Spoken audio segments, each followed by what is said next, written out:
Yeah. Go. All right, good afternoon, everyone. I'd like to call the regular meeting of council to order. Our clerk will be Ms. Karen Robertson. I would ask for a procedural motion to proceed in camera. Moved Councillor Thorpe, seconded Councillor Perino. All those in favor? Any opposed? None. Motion carries. Thank you. Agenda item 10C, which is the Mayor's Leaders Table recommendation, which was made on December 15th. Under agenda item 12C, the development permit application for 326 Wakefield Avenue, adding a delegation from Irene Borgonia. Agenda item 12G, increasing housing options, community engagement results, and that's replacing the presenter with Caleb Horn, planner, and Emily Notley, planning assistant. Agenda item 12L, report titled Warming Center Partnership with Island Health, and to reorder subsequent agenda items. Agenda item 12O, which is the FCM resolution.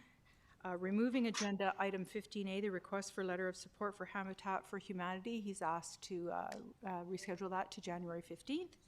And also a request from Councillor Armstrong to add the Public Safety Committee terms of reference membership to be considered under other business. Thank you very much. Motion for adoption of the agenda is amended. Moved Councillor Thorpe, seconded Councillor Perino. All those in favor? Any opposed? None. Motion carries. We have no minutes to adopt tonight. Mayor's report, I have a number of things. I'm going to start off with something artistic, though, and very pleasant, and a reminder to everybody that next year will be Nanaimo's 150th anniversary of its incorporation as a city. And behind me are Amy Pye's two wonderful designs. I'm going to read from a little bit of a description here. She was asked to consider what makes Nanaimo unique and what makes it a destination of choice and what might capture and or reflect positive memories of our community. Her design reflects an appreciation for the many complex facets of our city.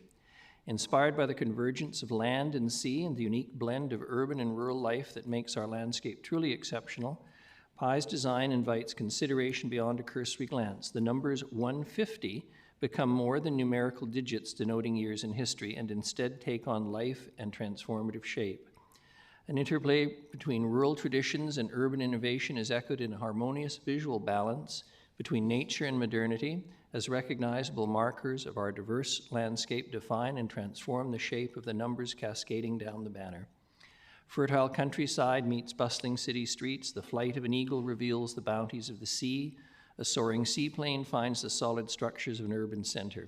These dynamic relationships are highlighted by the artist coming to life as dichotomous but balanced opposites. There's a big word we don't see very often.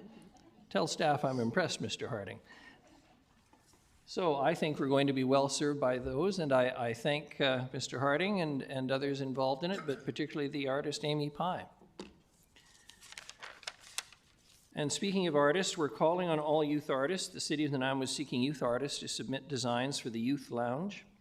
That includes anyone 13 to 20 rather. The design will be used to celebrate and share information about the city's Youth Lounge. The youth artist whose artwork is selected will receive a $500 honorarium. The deadline to submit applications is January 26, 2024 by 4 p.m. Pacific time. And I would encourage young artists to take advantage of this opportunity. And as we enter a winter, which mercifully, touch wood, has so far been quite mild, cold and rainy weather is making its way, though, and it's time for residents to prepare for winter weather and storm conditions. To help avoid flooding during heavy rain or melting snow, residents are asked to clear leaves and debris from catch basins at storm drains near their properties. In the event of snow, property owners or occupants are required to remove snow and ice from sidewalks in front of their properties within 24 hours so that pedestrians can have a safe place to walk and stay clear of oncoming traffic.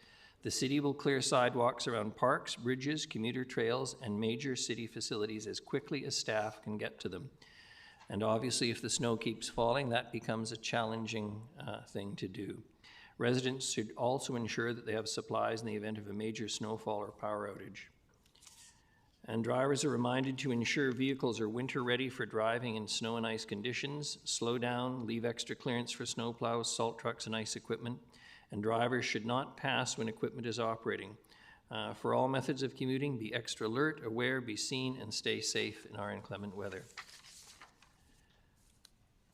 I want to confirm what was announced on December 13th, and that is, as the city temperatures drop, we are taking measures to support Nanaimo's fairly large unsheltered population by funding 3 daytime warming centers. The centers will provide refuge to unsheltered individuals during cold weather and connect them to basic needs and services. Approximately 138 unsheltered individuals will have daily access to 3 city-funding warming centers. 520 Prideaux Street, operated by Risebridge Society, up to 48 people at one time, 7 days a week, 9 a.m. to 4 p.m. between November 14th, 2023 and March 31st, 2024. 5 Victoria Road, operated by the 710 Club Society, up to 30 people at one time, 7 days per week, 11 a.m. to 7 p.m. between December 17th, 2023 and March 31st, 2024. And 2025 Bowen Road, operated by Island Crisis Care Society, up to 60 people at one time, 7 days per week, 12 p.m. to 7 p.m. between January 2nd, 2024 to March 31st, 2024. As was announced at the council meeting, Council voted on December the 4th to proceed with a second alternative approval process for borrowing up to $48.5 million for the first phase of the Nanaimo Operations Centre, or referred to as the Public Works Yard project. The revised AAP will commence on January 18th, 2024 and conclude at 4:30 p.m. on February the 20th, 2024. During this period, eligible electors in the City of Nanaimo will have the opportunity to submit their responses regarding the borrowing bylaw. Official forms will be available to pick up from City Hall and for printing from the City website beginning on January 18th, 2024. For the information on the alternative approval process, please visit the City website at www.nanaimo.ca/go-to/AAP, and for more information on the project, visit www.nanaimo.ca.go-to/NOC. And finally, because the assistant to council is such a wonderful person who hates having her name mentioned, but just in case I mucked up tonight, she's given me a note to remind me to say Christmas greetings to everybody, which I wouldn't forget. This is the last meeting of this council for 2023. I wish to, on behalf of council, first thank all of the staff at the City of Nanaimo for the hard work all of them have undertaken during the year. We hope it's all a mild winter and that those in Public Works in particular will not face hours and hours and hours trying to keep the city streets safe. We appreciate and value all of you who work for the city. And to the citizens of the Nanaimo Council, wishing you all a very Merry Christmas, a happy holiday season. And as I've said in a message, I appreciate these are challenging times with inflation and the relative level of poverty that is reflected in the lives of many of our citizens. But for those of you who have a little extra, this is a good time of year to make a donation or offer some service to those less fortunate than you. This is a good community, and it's incumbent on all of us to whom life has been good and kind to ensure that we are good and kind to our fellow citizens. That is my report. I can advise now under the Rise and Report section that on our meeting on December the 4th, 2023, Council provided support for Lily Thomas to attend the 2024 AVICC Annual General Meeting and Convention Victoria on April the 12th to 14th, 2024. Lily is a young woman, and this will be a valuable experience for her, and she'll have an opportunity to see municipal politicians from all over the island and the Sunshine Coast in action. We have no presentations. The committee minutes are merely for receipt. We have a motion for adoption of consent items, and I would ask for the removal of the consent items separately after the motion for adoption has been moved and seconded. Moved by Councillor Thorpe, seconded by Councillor Perino, and who wishes what withdrawn? Councillor Brown, please. Thank you, Your Worship. I would request that 10B1 and 10C be removed. 10B1 and 10C. Thank you. Councillor Manley. Thank you, Worship. I would request that 10B2 be removed. I'm the Executive Director of the Unitarian Shelter and runs the shower program, so I'll recuse myself. Right? All right. Excuse then me, the Your vote Worship, is I think on the there's one more. remaining Governance Priorities Committee meeting consent. Yes? Ms. Robertson? Sorry, I believe Councillor Eastmore has one more. Yes, Councillor Eastmere, you have to remove yourself. You're asking for the removal of, If we could please pull out B5, the cultural operating, so I can recuse myself on one aspect of that one. It would be item 5.2. Item 5.2. Yes. item 5.2. All right, thank you.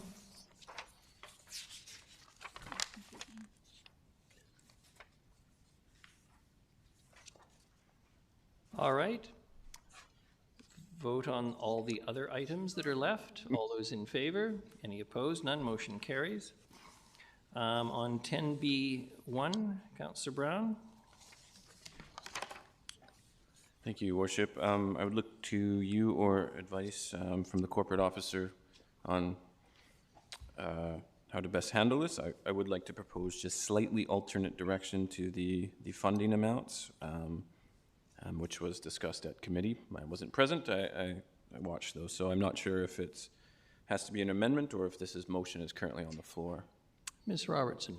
The motions are only recommendations coming from the committee, so you're free to make whatever motion you like at the council table. Okay, I just wasn't sure because we adopted the consent as a whole and then removed. With that said, I would like to propose almost verbatim the motion in the agenda packages. I did distribute an updated amount for each neighborhood association, which brings them all to $1,000,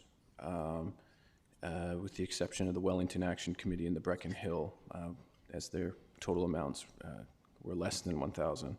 And with a follow-up that the additional $755, my apologies for the typo in what I distributed, it said $725, to fund the full amount requested by the neighborhood community associations be funded from taxation. If there's a seconder, I'll speak to it. Seconded, Councillor Hemmons, please. Thank you, Your Worship. I do note it was sort of a split decision at the committee. I would have supported that motion. It's a very, very small amount, and I understand all those small amounts add up to, slowly add up. But this truly is a very small amount of $755. I just want to acknowledge that,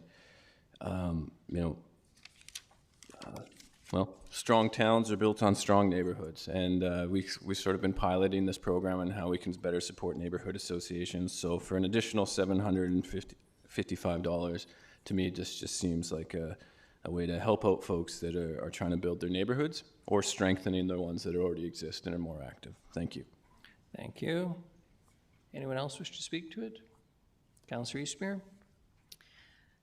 Thank you. I appreciate Councillor Brown bringing this forward, as I had made the motion at the Finance Committee to increase it by this relatively small amount in respect for the work that these neighborhood associations do, and recognizing that they do a lot with a relatively small amount of money. So I was disappointed to see it fail at committee, given how little it is, but how much of an impact it can have for these organizations, and I'm glad to have the chance to reconsider it tonight. Thank you. Councillor Thorpe?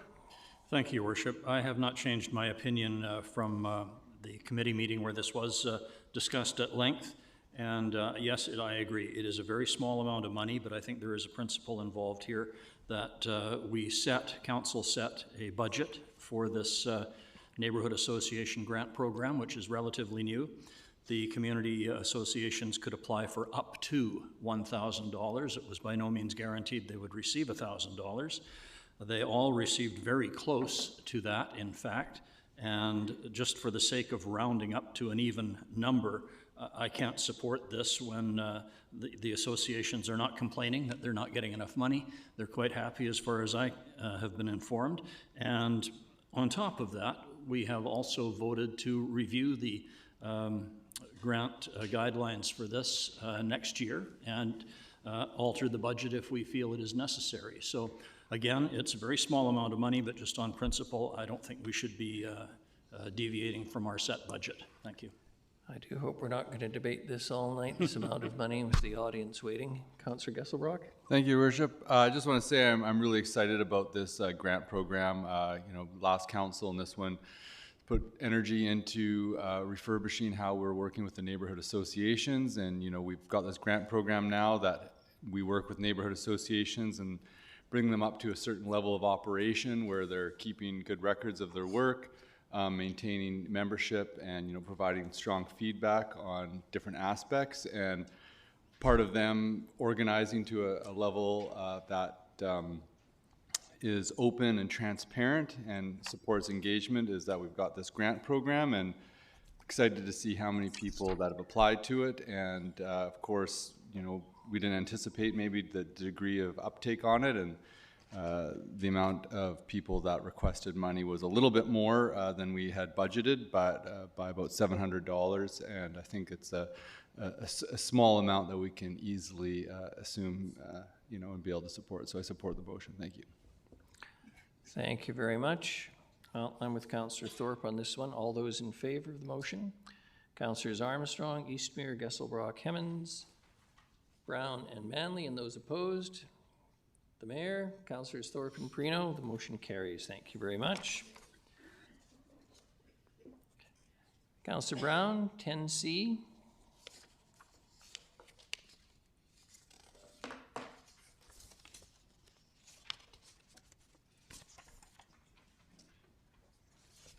You're on. Thank you, Your Worship. I did have a couple questions. I don't know if,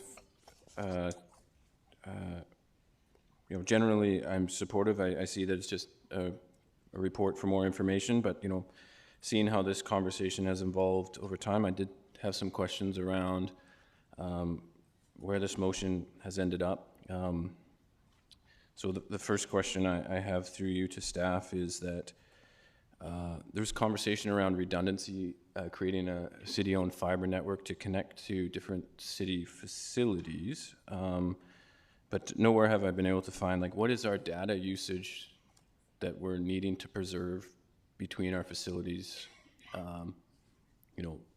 How much total data are we needing per day?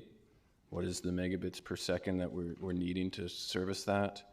And why is our own fiber network crucial to that when there's quite a few markets or quite a few products on the market that can do the same thing that do not have a huge capital price tag?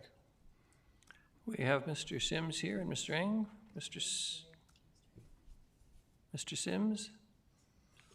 With Mr. Ing in the room, I'd defer to him for his response. Thanks. Thank you, Mr. Sims. Through your worship, can you hear me okay? Yes, we can. Okay. Through your worship to, I think the first question was, do we have specific data on our per site, bandwidth requirements? The answer is no. I do not know the specifics in terms of what our bandwidth is from a hourly, daily, monthly perspective. But what we can say is that the demand we know will go up. We know that we have currently single connections, our own connections between our sites. We have full control over the bandwidth requirements between those sites. I am confident to say that we never had, to my knowledge, any bandwidth restrictions or bandwidth challenges. Because like I said, we have control over those sites. The other point about other services on the market that can facilitate that, there's no argument there.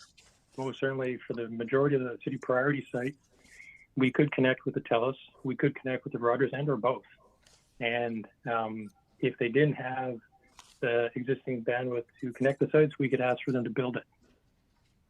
The challenge with that, however, is we are, in so doing, we would be reliant on their network, its capacity, and its addressing, for lack of better words. So if there's any challenges on their side, those sites that were dependent upon it and or had redundancy to it, if there was an outage to those locations, they would really struggle in terms of getting access to services that are at the SARC building, as well as getting out to the internet. Further, we know that more and more sites, more and more applications are going to be coming online, and the bandwidth demands are going to increase. So by having our own capacity amongst the sites, and this capacity would really, I don't want to say limitless, but have exceptional scale. So as more and more services became digital, as more and more services came online, we, the City of Nanaimo IT staff, we would have full control of this network. So we could up the bandwidth or reduce it as needed. Furthermore, if there was an outage to any of the sites that had from one of the telco services, and we had redundancy, our own redundancy, is that there would still be connectivity amongst those sites. They still would be able to get out to the internet. They still would have connectivity and communications between the city facilities. Thank you, Worship. I guess what I'm struggling with this is, and I understand it's just a report, but I know how these things evolve through time, and I also know where the genesis of this idea was and what it's evolved to. Is what I'm really struggling with is, I'll use, for example, it's sort of a metaphor as we're largely dependent on our watershed that is owned by a third party, yet the relationship works, and as a result, we're not spending hundreds of millions of dollars to purchase the watershed. And, I know people want us always to purchase it, and I think some of the times the response is, well, it's not a problem. It's a solution in search of a problem. And that's what I'm really struggling with this idea here is that, okay, yes, it advances and advances, and then all of a sudden it's a $10 million price tag for something that, are we even clear why we actually need it? It was like 2 decades ago that our city functioned with zero internet connection for the most part at all.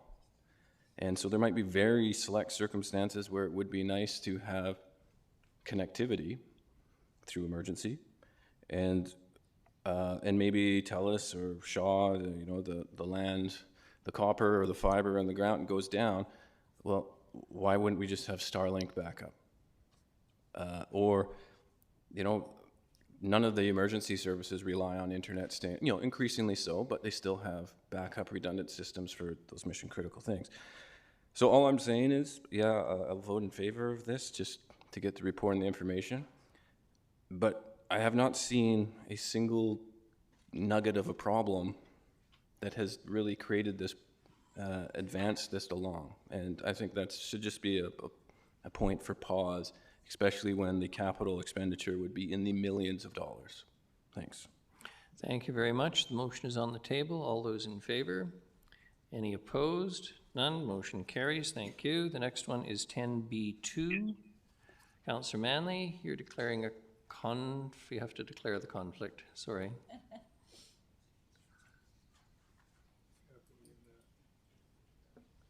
There we are. Thank you, Your Worship. I have a conflict of interest on this item as I'm the Executive Director of the Unitarian Shelter, which holds the contract for the shower programs. Thank you. Thank you very much.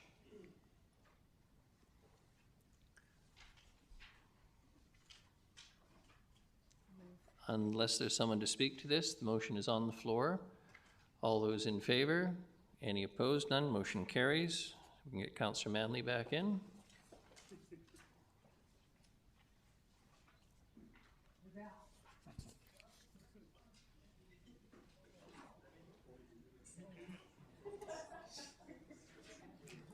And Councillor Eastmere, if you want to declare your conflict, and then we can get on with the last vote here.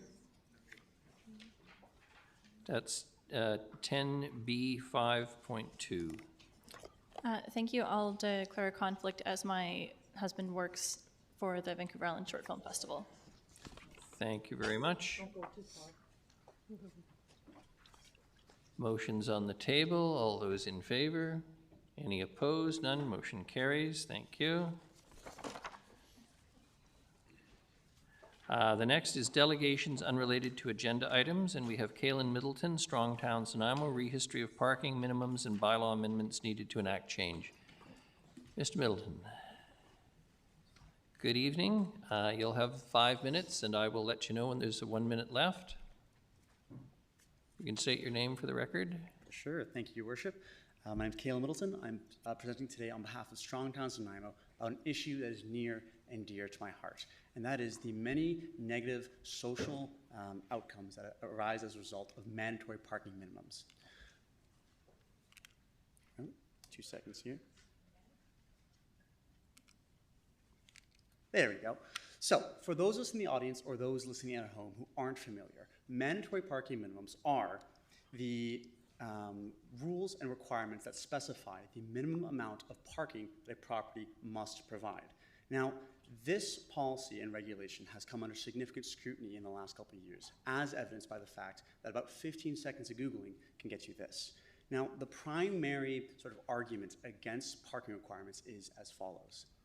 Parking minimums increase parking supply well beyond what property developers and property owners would voluntarily provide for. This oversupply in parking ends up creating a host of negative social problems. Now, this list, which is, again, well documented, is by no means expansive. Now, what's interesting about this list is that you can find yourself sort of along a wide variety of political and ideological frameworks and end up coming to the same conclusion. Whether or not your primary motivation is environmental sustainability or economic growth within a city or the urban design choices we take or just generally making our cities fair spaces, you kind of come to the same conclusion, and that is that parking requirements are bad policy. Now, a lot of these arguments tend to be quite intuitive, I find. Parking lots aren't exactly places we consider to be beautiful, nor places that sort of foster social connectivity. Additionally, there's the sort of geometric argument that parking lots tend to spread out uses, which further entrenches us into a pattern of automobile dependency. Additionally, you might be wondering, what about underground parking? Well, the primary barrier here is economic.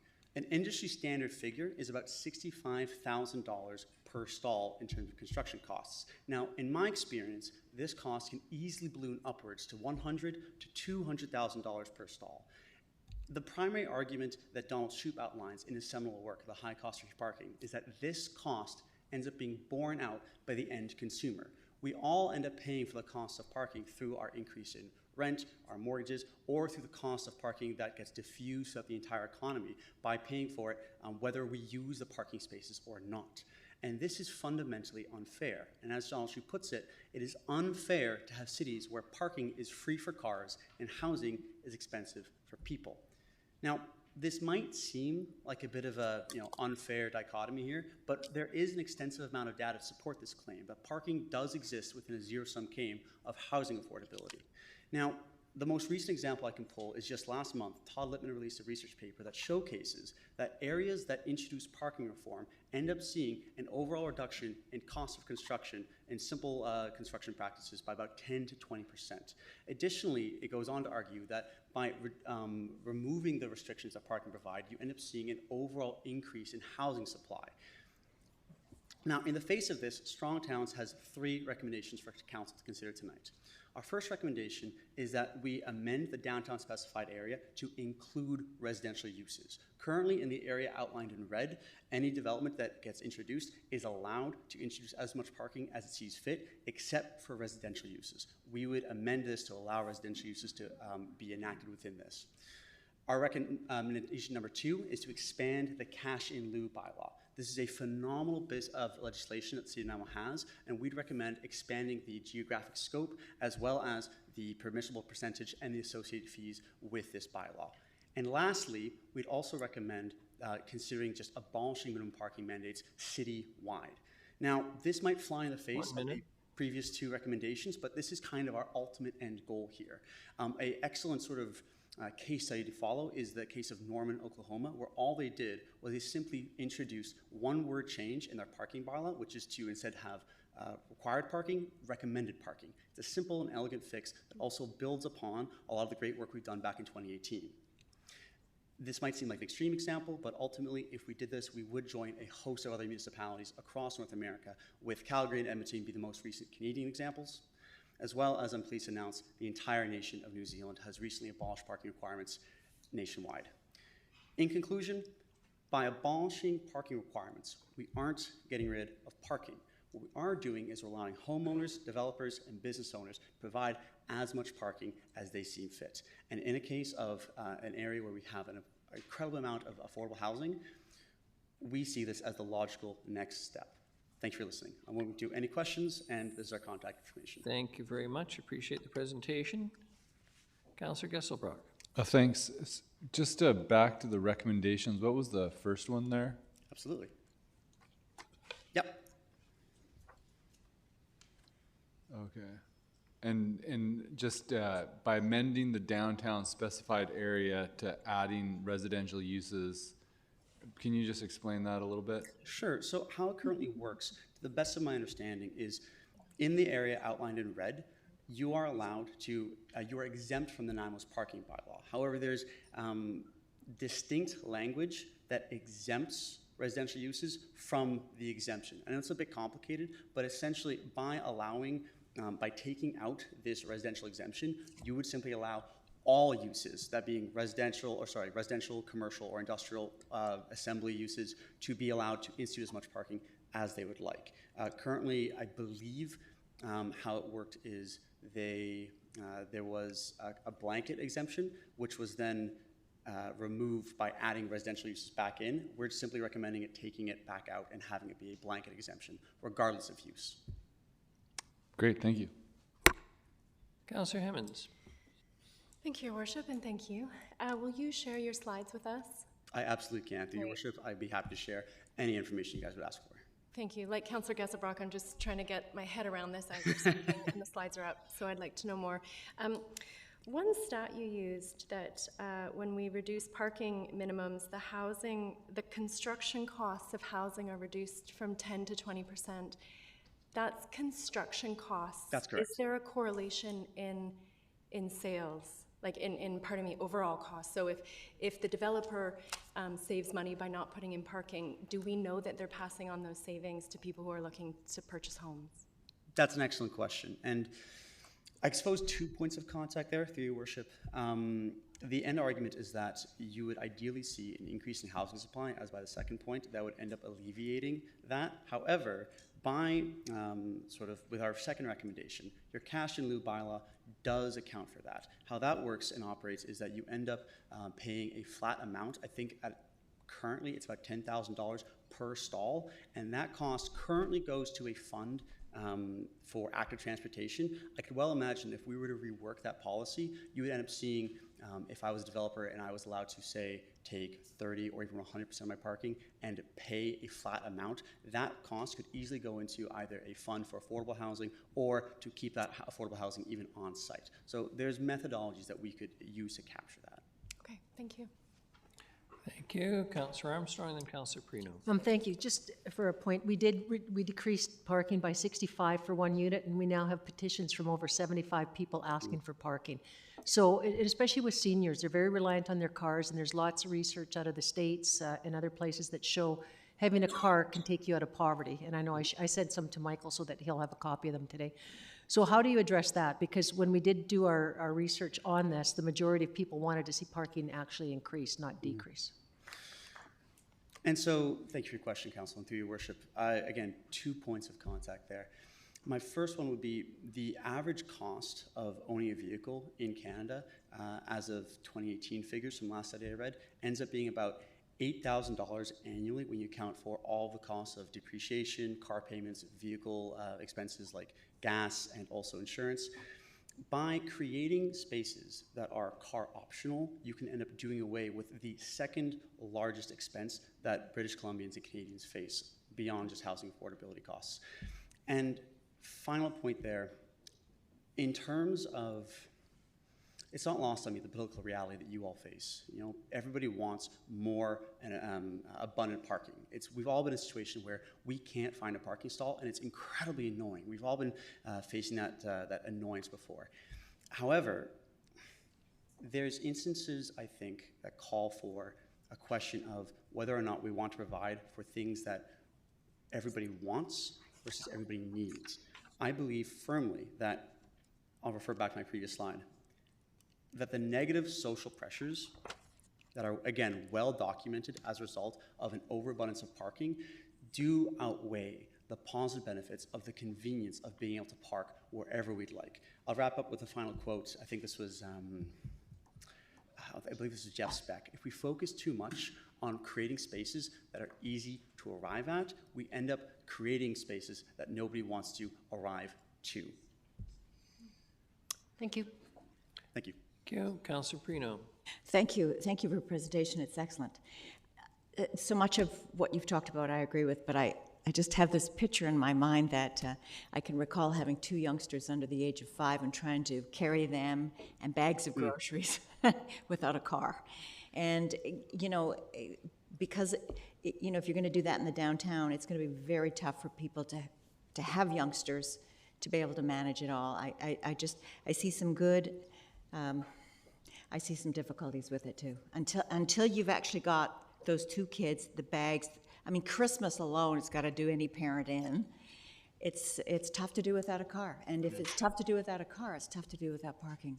But I don't negate what you're saying. I think you've got some excellent points. Thank you. Appreciate that. If I could quickly respond, Please. Through your worship. In my mind, I do understand that if you are someone that would like to own a vehicle and would like to raise your children in a way that is, again, it's convenience. I can imagine if you are a individual who's driving a large family to soccer practice, you probably want the ease and convenience of, say, a minivan that wouldn't get all your kids onto public transport. However, what we're advocating for is, again, it's consumer choice. If someone is in a position where they want to live car-free, where they would like to live in a situation where they don't own a vehicle, they ultimately are still in our current system paying for those costs. By abolishing parking requirements, what you're effectively doing is you're allowing people to make those choices. You're giving developers the option to market to people who don't use vehicles, as well as you're giving people who don't use vehicles the option to not pay for those costs. There's a significant portion of the population that, whether or not you either just don't want to or you physically cannot own a vehicle, are still paying for it. And this is unfair. So, to summarize, consumer choice will be my response. Gotcha. Thank you. Yeah, by all means, can I invite my colleague, Derek Menard? Hi, sorry, I'm not sure how to address properly here. Bear with me, I'm recovering from a concussion here. The study that Councillor Armstrong mentioned there is for United States, and providing someone with a vehicle in a place where you are required to own a vehicle for your basic necessities, of course that'll lift you out of poverty. This is a chicken and egg sort of scenario that we're dealing with here. If we want to have a place that is equitable for everybody, regardless of whether or not they want to or can afford to own a vehicle, we have to start somewhere with looking at whether or not pushing things further away from themselves, services further away from people, by having these huge sprawling parking lots is the kind of situation we want to create. It's got to start somewhere at a certain point, right? So it's messy getting to that point is the point I'm creating. And there's also a video I'd love to send you, how Calgary managed to create their buy-in publicly for abolishing parking minimums in their city. You'd imagine Calgary, like, probably in love with their vehicles, right, as a city you'd imagine, but they went and did this very lengthy public consultation, which educated the public a bit on what is at stake here, and told them the choices that they have on offer. And they voted, the whole city, once they were educated on this issue, voted to abolish parking minimums because of that. I can send that later though. Councillor Gesselbrock?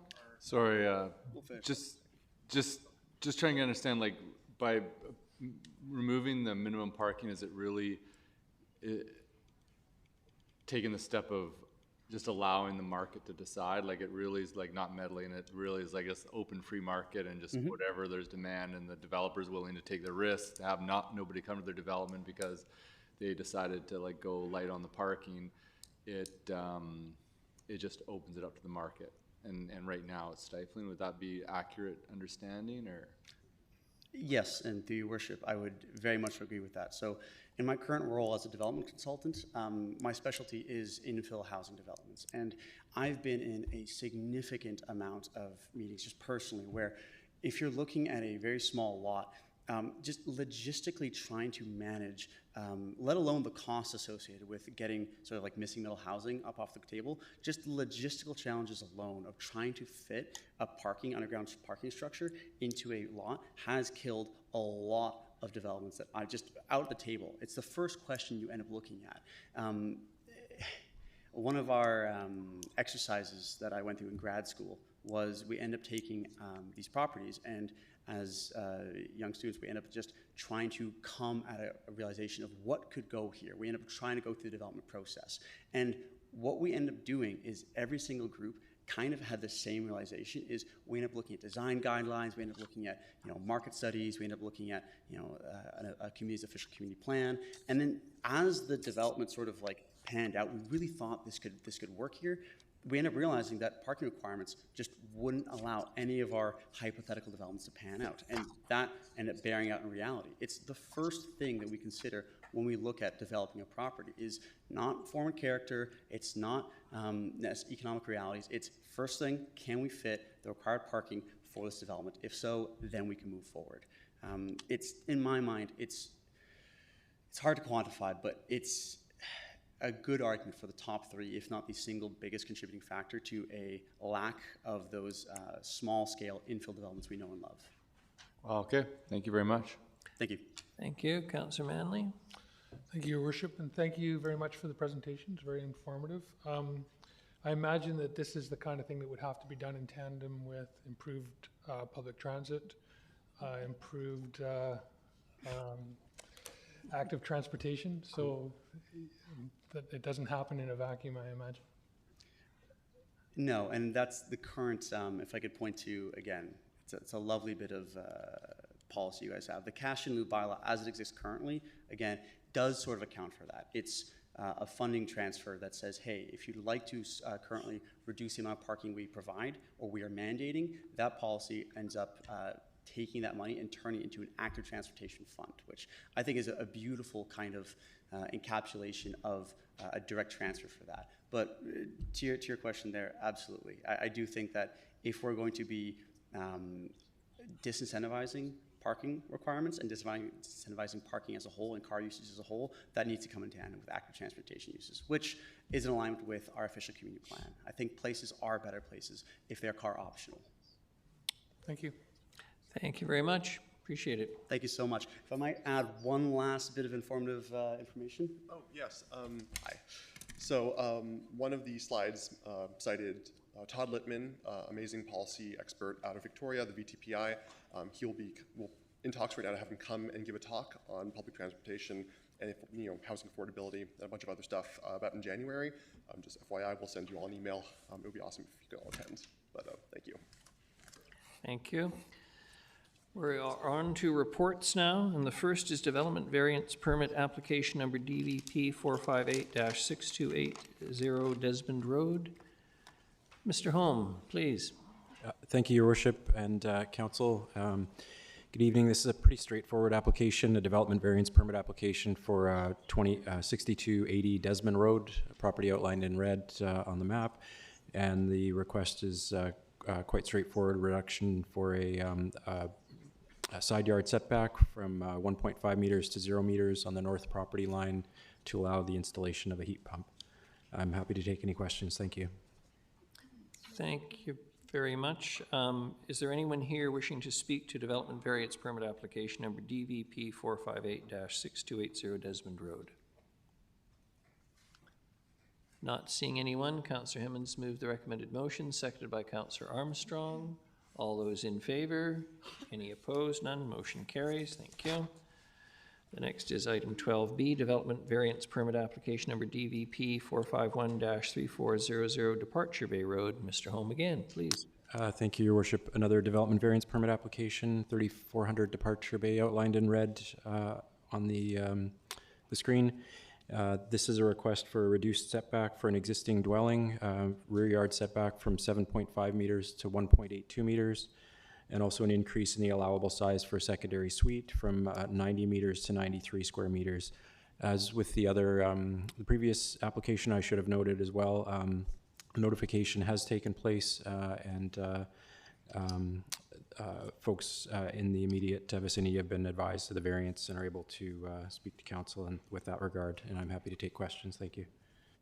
Thank you very much. Again, is there anyone here wishing to speak to Development Variance Permit Application Number DVP 458-6280? Pardon me, a misprint in the script here. speak to application DVP 451-3400 Departure Bay Road.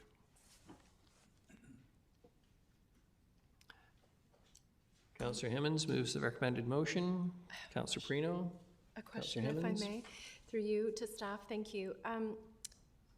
Do we know, is it the same owner that also, so in 2007, there was a suite put in and a building permit was required after the suite went in.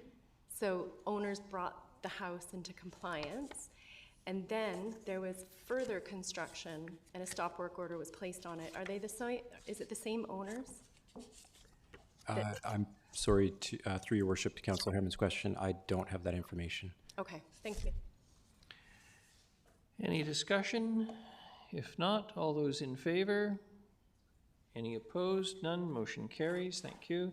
The next is development application number DP 1275-325 Watfield Avenue. Mr. Holm again. Thank you, Your Worship. This is a fairly significant development permit application for 2 buildings at 325 Watfield, property outlined in red on the screen. The property zoned Core 2. It's a corridor zoned property and on a significant corridor into the downtown, just off 3rd Street. It's part of a previous third phase, I guess, to previous development approved on the parent parcel there, and is also complementary to development approved on the north side of the and constructed and completed on the north side of 3rd Street there. In the same block. This is 170 units, as I mentioned, in 2 buildings. Buildings are 5- and 6-story form, contemporary design. If you could bring up, please, attachment E, the renderings, you can get a sense of the design. No variances are proposed as proposed in this development permit application that's been put forward. Of interest in note, as proposed, we have 50% approximately of the units are proposed as 2- and 3-bedroom units. So a fairly significant addition to 2- and 3-bedroom units in a multi-story form in that area, and well serviced by transit, close to amenities. I think you know the location well, and it's a welcomed addition to housing in that area. I'm happy to take questions. Thank you. Thank you very much, Councillor Perino. Thank you, Your Worship. A question through you to Mr. Holmes. Am I reading this correctly? I just wanted to verify we will have 171 rental units. Is that correct? Yes, that's what's proposed. Thank you, through your worship, to Councillor Perino. Thank you. Thank you. I understand Irene Bergonia is here to answer questions if necessary. I'm not seeing any questions from council, though. I move the recommended motion. Councillor Hemmons, seconded Councillor Thorpe. Councillor Hemmons. Thank you. I just want to express my support for this project. I think the development that's happening along both 3rd and 4th, really exciting. Some infill, I agree. Transit, shopping, amenities, the university. It's the right place for this, and I'm excited to see it come forward. Thank you. Excellent. If no other speakers, all those in favor? Any opposed? None. Motion carries. Thank you. The next is just a liquor license application number LA 155-1724 Stewart Avenue. Mr. Holmes, this is just to be introduced by you, correct? Yeah, yes, Your Worship, that's correct. This is just for information at this point. There would be, following step would be notification to residents in the area, neighbors, and then we would bring this back to council for consideration of recommendation to the Liquor and Cannabis Regulation Branch, and with respect to extension of formalizing the permanency of a temporary patio extension. That's what's being requested here. So we would do notification to neighbors and return to council for recommendation. Thank you. Thank you very much. The next is 12E, Step Code Implementation - Step Code Rezoning Policy, Zoning Bylaw and Design Guidelines. Again, Mr. Holm. Thank you, Your Worship. What's proposed here is actually a repeal of the existing rezoning step code policy that was adopted in 2021 by Council. The policy, as it was adopted, had two pathways, options that developers undergoing rezoning could take. Option A would be exceed the required step code, the energy step code by 1 step. Option B would be to install a low carbon energy system in the building. With the adoption of the zero carbon step code in 2023 in October, effectively this policy has become redundant because the developers would typically choose option B, which was the low carbon energy system. The zero carbon step code as of July 2024 will, the requirements of the zero carbon step code will exceed the low carbon energy system requirement of the rezoning policy. So effectively, by advancing the zero carbon step code, council's made this policy redundant. It places a bit of an administrative burden on the on rezoning applicants, potentially discourages rezoning of projects that are worthy of consideration, and really doesn't achieve, given the advances in the zero carbon step code and council's moves to accelerate the energy step code, it doesn't really achieve significant carbon reduction or energy performance improvements. I should add that if, regardless of whether what council's decision is here, staff do plan to bring back a review of the city's density bonusing provisions in 2024 and development permit area guidelines in 2024 as well, with some of the consideration there to improving building energy improvements and removing barriers to building energy, and I should also mention building energy improvements and opportunities to further reduce building carbon emissions through density bonusing as well. Thank you. Thank you very much. Questions for Mr. Holm? Councillor Perino? I'm sorry, Your Worship, I'm struggling with this one. I don't think I have this right, but I am thinking that what we're trying to do is get rid of an old policy to bring in the step code policy. Is that correct? Through Your Worship, maybe I can try and clarify. So this policy, although not that old, 2021, yes, was adopted before the time that municipalities were given the option by the province, right, to introduce a zero carbon step code. Okay, so this is almost like a housekeeping, isn't it? We're getting rid of the old to bring in the new policy that we adopted back in... We'd be removing this policy that's only triggered through rezoning. Yes. The zero carbon step code that council's approved in October applies at building permit stage to all development. This policy only applies at the rezoning stage. So the requirement in the building bylaw through the zero carbon step code exceeds the carbon emissions intent of the rezoning policy that was adopted by council in 2021. Okay. I hope that helps. Okay, thank you. Thanks. Thank you. Thank you. Councillor Gesselbrock? Thanks. Just if we repeal it, like, is there going to be any gap? Because the zero carbon step code doesn't come into effect till July next year. So would we repeal this then? Through Your Worship, we wouldn't expect, if an application is going through rezoning now, we wouldn't expect the proposal to be ready for building permit issuance by July. So yeah, there's really no, timing-wise, there's no gap there. Okay. There is a motion. Anyone care to make it? Moved Councillor Brown, seconded Councillor Armstrong. Essentially, Mr. Holm, what's really telling us is we're cleaning up the battlefield of the previous council discussion at some length on this issue. And having been on the losing side of that fight, I'm inclined to just get on with it. But Councillor Thorpe, please. Thank you, Your Worship. Yes, I also carried a tattered banner on that battlefield, but I again will struggle to raise it. I recognize through you, if I may, to Mr. Holm, this is really just housekeeping. But I was opposed to the acceleration of the step code because I felt it would bring hardships to some of our local residents and local businesses. So on principle, I will not be supporting this housekeeping. Thank you. Thank you very much. Any further discussion? All those in favor? And those opposed? Councillors Perino and Thorpe. I admire their courage. I've thrown in the towel on this one. The next is F, Park Avenue Concept Plan Project 933 Park Avenue Phase 2 Engagement Study. Mr. Holm, again, it's your evening. You're the star. Thank you, Your Worship. Actually, the real stars are here approaching. Ms. Brinkman. Ms. Brinkman.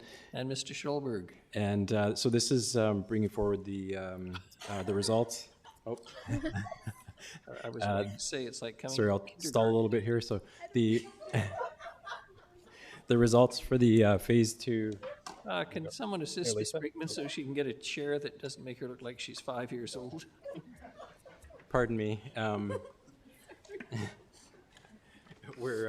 This is bringing forward the results of phase 2 engagement for the property at 933 Park Avenue that council purchased. And Ms. Brinkman will walk you through where we've been and how we've got here and what we've heard. So, Ms. Brinkman, please. Good evening and welcome. Thank you, Your Worship, and thank you, Mr. Holm. So I am here today, yes, with this project has been a project with community planning and Parks, Rec and Culture. So I'm here with Chris Schulberg, who has been participating in the project, and Christy McDonald, the Parks Planner as well. So I'm presenting this evening on the results of the Phase 2 engagement process that considered 5 land use options for the property at 933 Park Avenue. And staff is seeking direction from council on which land use option is preferred for the property. So the city purchased 933 Park Avenue in 2019 for potential uses such as food production, public nature park, and affordable housing. And the Phase 1 engagement took place in August 2022 to determine a land use plan for the property. The results of the Phase 1 engagement led to the creation of a draft concept plan. And the purpose of a concept plan is to guide the future park uses, land uses, and improvements for the benefit of the immediate and wider community. The 6 goals for the property in the draft plan are protection of the natural environment, recreation, food security, affordable housing, education, and connectivity. 4 land use options with housing were presented to council in June 2023, where council directed that a 5th land use option be added with no housing, and directed that staff proceed with the Phase 2 engagement process to consider the 5 land use options. The Phase 2 engagement process occurred during the month of October 2023, and thank you to Kirsty McDonald, Chris Schulberg, and Emily Notley for executing a successful process, and the results of the Phase 2 engagement are in attachment C to the staff report. This project very much embodies the spirit of City Plan, which contains policy regarding affordable housing, food security, recreation and wellness, and protection of environmentally sensitive areas. And finalizing a concept plan for 933 Park Avenue is a priority action in the Integrated Action Plan. So the October Phase 2 engagement process included a Get Involved webpage with information about the 5 land use options, and we had 3,000 or more visits to that page. We had an online survey that received 796 responses. We had a collaborator meeting with 10 people attending, representing 5 local organizations. We had approximately 160 people attend the open house at Park Avenue Elementary School, and a press release was issued by the city, and approximately 1,000 notices were sent by mail to the neighborhood with information about the survey and the open house. So the next 5 slides are about the land use options, so I'll go through those quickly. So land use option 1 shows approximately 2 acres of affordable housing with the remainder for recreation, agriculture use, and wetland protection. Option 2 shows approximately 1 acre of affordable housing adjacent to Park Avenue with the remainder for recreation, agriculture use, and wetland protection. And option 3, again, 1 acre of affordable housing set back from Park Avenue. And then option 4, again, 1 acre of affordable housing in a configuration more along the north property line. And so of the 796 survey responses, 192 voted for one of the 4 land use options with housing. So that was 24% of the survey respondents. The 5th land use option had no housing, and of the 796 responses, 604 people voted for the land use option 5 with no housing, which is 76% of the survey responses.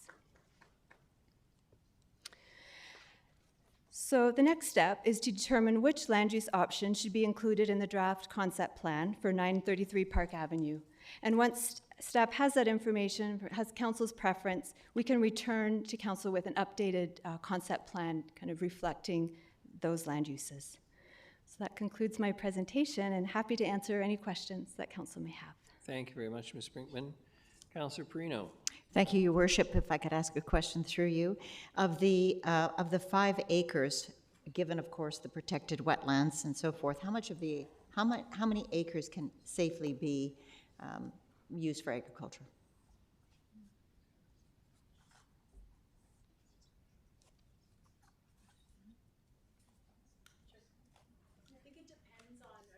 You'll need to come to the mic. Sorry about that.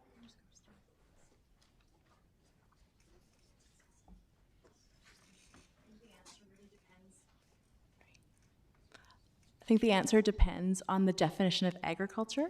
Okay. So through this process, we have identified that there's opportunities to incorporate edible plants and other types of food production throughout the site, including the riparian area could have edible plants incorporated. If housing was developed on their site, there could be vertical gardens, rooftop areas, community gardens throughout. So depending on the direction council gives tonight, I think there could be agriculture woven in many levels throughout the site. If we're just looking at food production, then there are opportunities to do it in a number of different and unique ways. Okay, thank you. Thank you. I appreciate that. Thank you. Councillor Himmons. Thank you, Your Worship. I'd like to make a motion, and that's that council recommend option number 5, carrot. Please. Seconded by Councillor Brown. Speak to it. Thank you. I'll speak to it, and I have a couple of questions for staff as well. Maybe I'll start there. So I attended the open house where I heard overwhelmingly community support for carrot. When I spoke to people about the fact that the 5-acre farm currently has housing on it, it has a farmhouse on it that people have lived in for years and years, people didn't it felt that people were really advocating for absolutely no housing.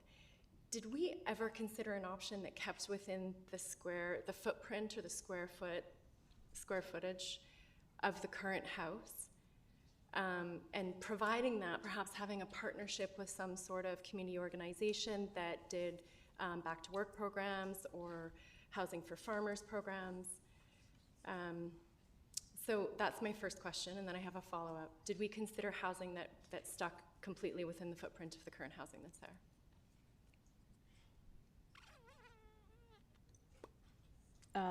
Through your worship to council, so I know that consideration of it's an older house on the property. So are you thinking of renovating the current house? Because that was considered. I don't have any necessarily. thoughts. No. I feel like the community is perceiving this as farmland versus housing. And what I'm really trying to say is that this is both.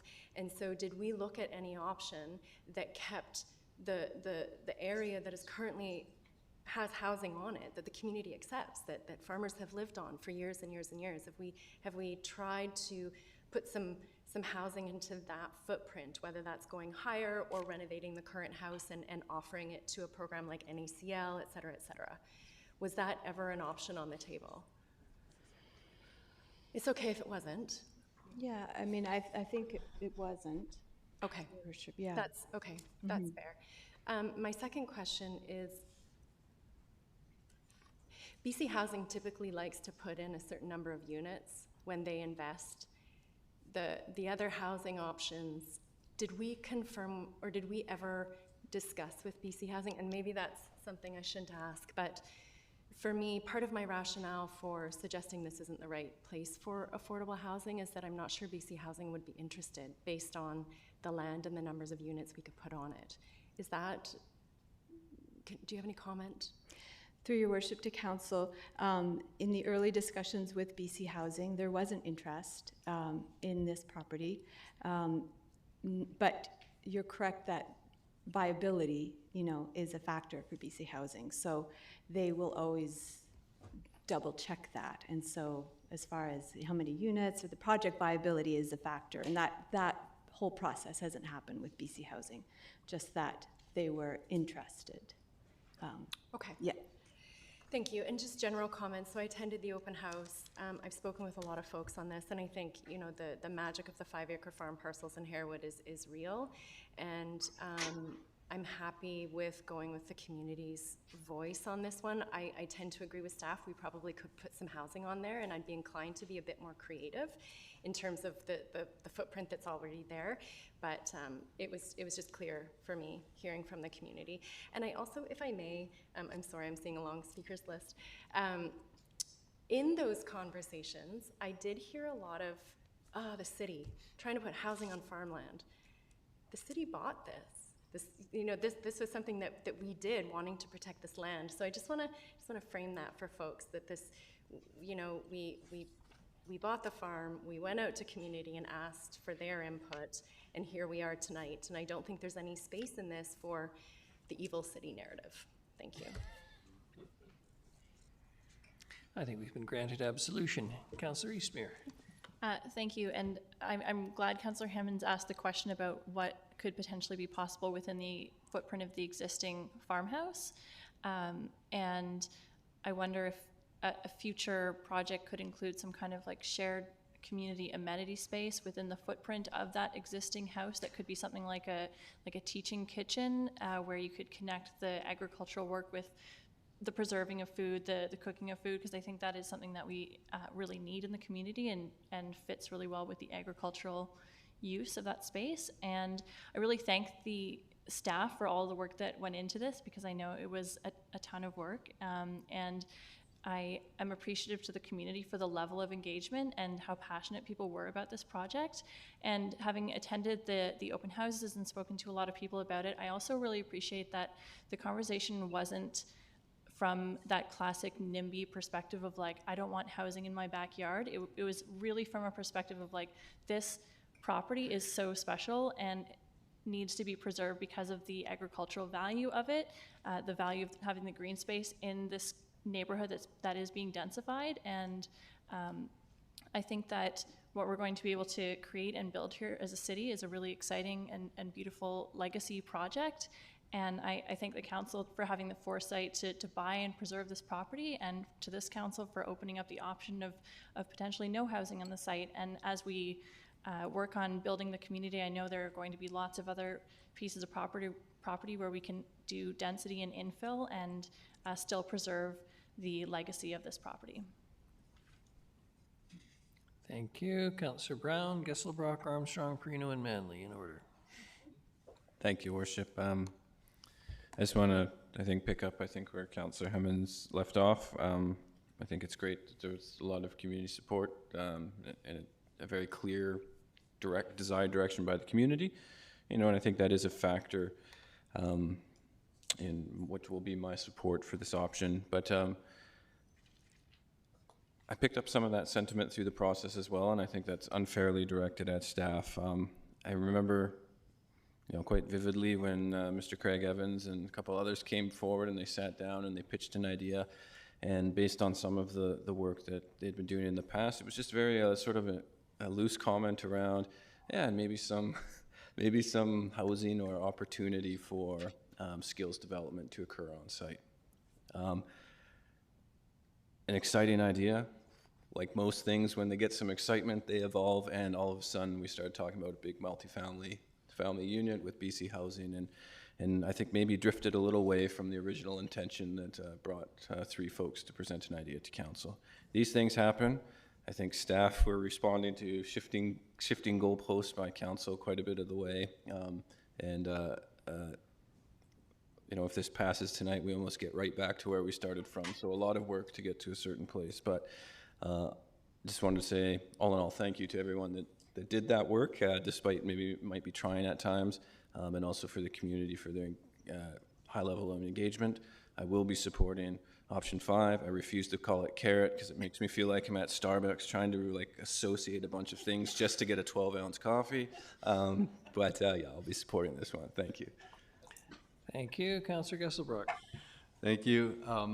I think green space is going to be at a premium in this area as it develops, and I think we need to protect as much as we can.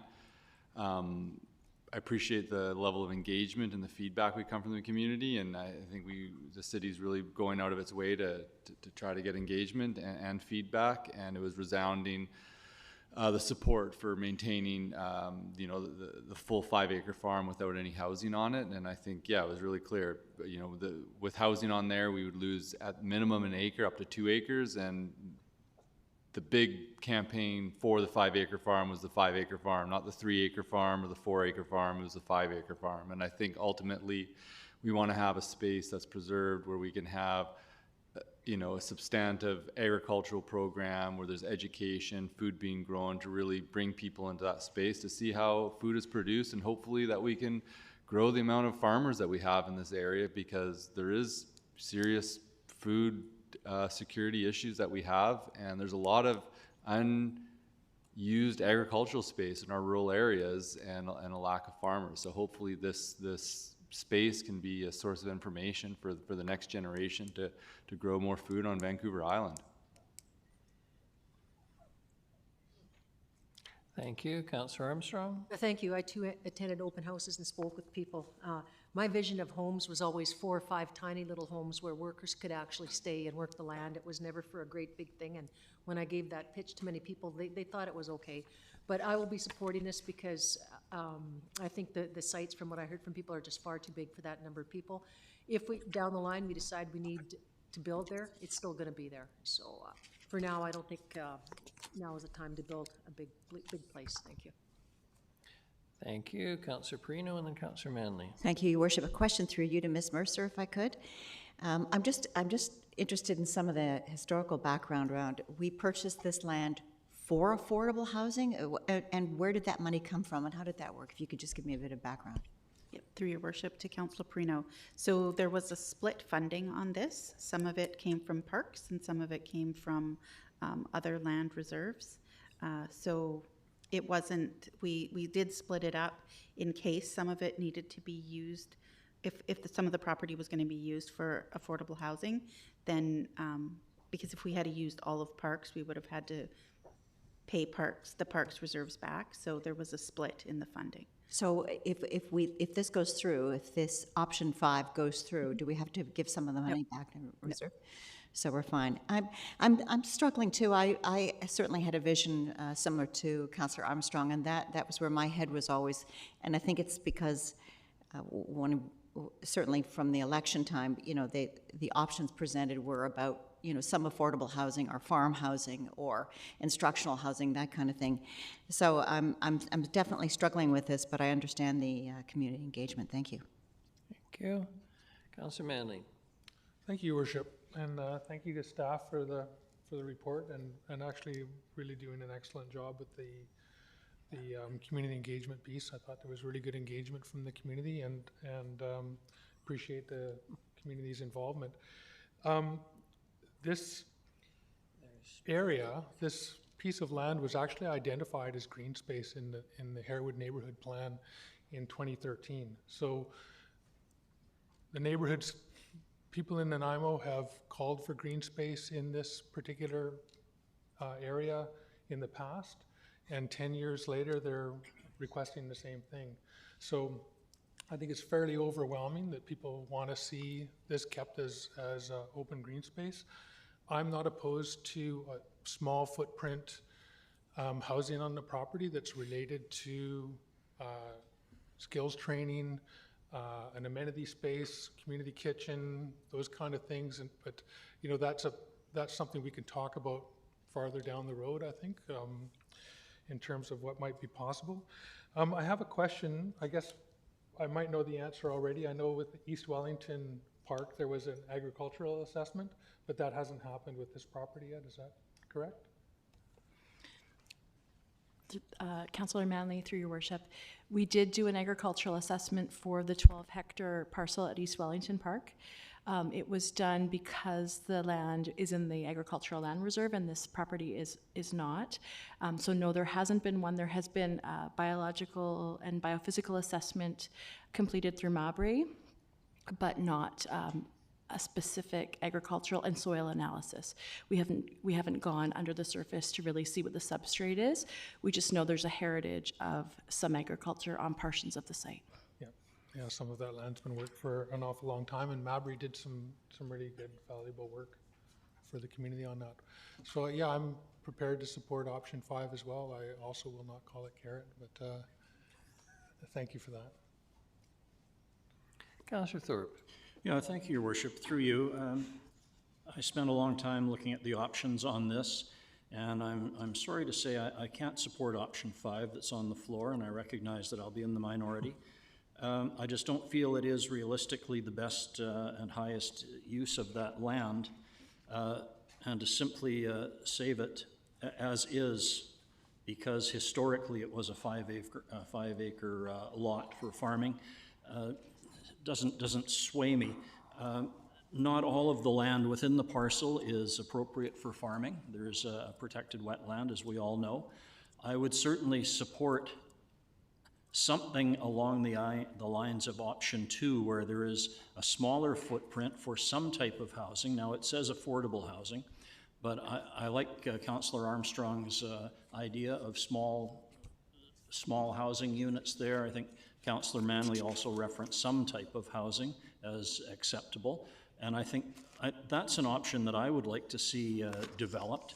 Not a huge housing site there, but some type of small housing units on that land, and it would still at that point allow space for what I'll call the large garden plots. I don't know that I would call them a farm at this point. Space for education, certainly, and recreation green space. I just think that a compromise between the things that we are considering is more appropriate, and to me that is option 2, which would be my preference. So that's where I stand on this. Thank you. Thank you. Mr. Harding, I have a question for you. Knowles Park, was his first name Arthur? Yes. Yes. Mr. Knowles was a client of mine, and he very generously left the city his old family home. And so when you see Knowles Park on Victoria Road, that's where it came from. Short of that kind of community spirit, generosity happening, we're not going to be creating any more green space within the boundaries of the city of Nanaimo, and for me that was the deciding factor here. As much as I would normally lean towards some kind of compromise, trying to keep the community generally happy, looking at the need for housing, I look at this parcel, there isn't any more green space being created, as I say, unless the spirit of Arthur Knowles, God rest his soul, moves some other private owner in the city of Nanaimo. So this is really one of the last kicks we have at the can in order to have green space. And I use the term green space in the broad sense. Whether it's parkland, whether some of it's farmed, whether it's in wetland, I won't say it's inconsequential to me, but ultimately it is about having space that isn't covered by housing or apartments or whatever. So I think option 5 is the right option. I appreciate and admire, as I always do, Councillor Thorpe for having the courage to take a position that he defends well, but in the circumstances, I think the right motion is on the table. Having said that, all those in favor? And any opposed? Councillor Thorpe opposed. Motion carries. Thank you very much. I know this has been of great community interest, and I think the right result has been chosen tonight. The next is increasing housing options, community engagement results. Mr. Holm, please. Great. Thank you, Your Worship. We are staff are bringing forward a engagement summary of 4 initiatives related to housing that were undertaken following adoption of City Plan. And staff here, Emily Notley and Caleb Horn, are here to present the engagement summary. Just to note that, and this will be covered in the presentation, but yeah, the engagement took place in the fall, and since that time there have been a number of legislative changes announced by the province that staff will be evaluating the impacts of those legislative changes with respect to moving forward on these initiatives, but we thought it's given the level of engagement and the importance of the topic to the community, we thought it was worthwhile bringing this forward now for council's information. So. Good evening, please. Thank you, Your Worship, Council. Council previously did give direction, as outlined in your report, to engage on 4 initiatives related to housing, and those are on the screen here. Engagement did take place in fall 2023 under the branding of increasing housing options. This was a joint effort between the current planning and community planning sections, and I'm actually going to turn it over now to Emily Notley from Community Planning, who will be summarizing the engagement results. Thank you, Caleb. This presentation will include a summary of the project's engagement, the survey results, including demographic information, and feedback heard from stakeholder groups. In order to effectively consult on the project, staff published a project page using the Get Involved Nanaimo engagement platform. The site included a project timeline, frequently asked questions, important documents, as well as a survey. In addition to the online survey, a paper survey was also made available. Staff presented to different stakeholder groups, held a public open house, advertised online and in print form, and posted on our social media channels. The results of which were really positive. During a 1-month period, we received 864 surveys, which was nearly 30 a day. As mentioned previously, we met with 10 stakeholder groups who represented a variety of people and organizations from across the city. We had over 80 people attend the public open house and saw over 3.5 thousand visits to the Get Involved project page. The survey was our main source of feedback, which garnered over 1,000 comments. The demographic we heard from most in the survey included those who fell within the 35 to 44 age cohort. This age group was also identified as a priority group experiencing disproportionate challenges accessing housing in the 2023 Housing Needs Report, the majority of which were full-time residents of the city. Of those who responded to the survey, the majority identified as living in a single detached home, with 74% identifying as homeowners. These ratios are consistent with the data we already know about the city, in that single detached dwellings are the predominant form of housing. The survey asked 18 questions, separated into 4 initiatives, and included space for respondents to provide comments should they wish. The first of the 4 initiatives was expanding secondary suites. From the survey questions, the data showed 76% of respondents were in support of expanding secondary suite regulations. Through the comments, we were able to determine that the #1 theme was density and/or type of housing. 40% of comments received spoke positively about adding density through expanding secondary suites and used language like strongly support any effort to increase density. Another 40% also found themselves supporting the proposed regulations but had some concern over the location and size. Another 20% had concerns over the potential implications that adding density in areas may cause. Some believe that increasing density in the form of apartments would not benefit the many families looking for larger affordable spaces, while others spoke of crime and system pressures. The second of the 4 initiatives was adding infill in existing neighborhoods. From the survey questions, the data showed 71% of respondents were in support of adding infill in existing neighborhoods. The top theme prevalent here was the importance of design. 53% of respondents were happy to see the reduction in front yard setbacks, with many citing that they don't use their front yards for anything useful. 30% of respondents were generally supportive of the recommendations, but talked about the need to protect existing public green space and including green space in new developments. 17% of respondents felt that the recommendations would allow for too many units on one lot. Others felt a 3-meter setback was not enough and that these recommendations combined would lead to a loss of green space. Expanding family-friendly housing options was the third of the 4 initiatives. From the survey questions, the data showed 72% of respondents were in support for expanding family-friendly housing options. The top theme identified in the comments was parking and traffic. 13% of respondents felt that the cost of providing parking was an impediment to affordable housing and should be reduced. 38% felt reducing parking requirements ought to happen in tandem with transit and active transportation improvements.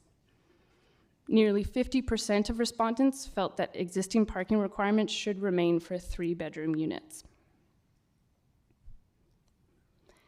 The 4th initiative was creating more adaptable housing units. From the survey questions, the data showed that 73% of respondents were in support of creating more adaptable units.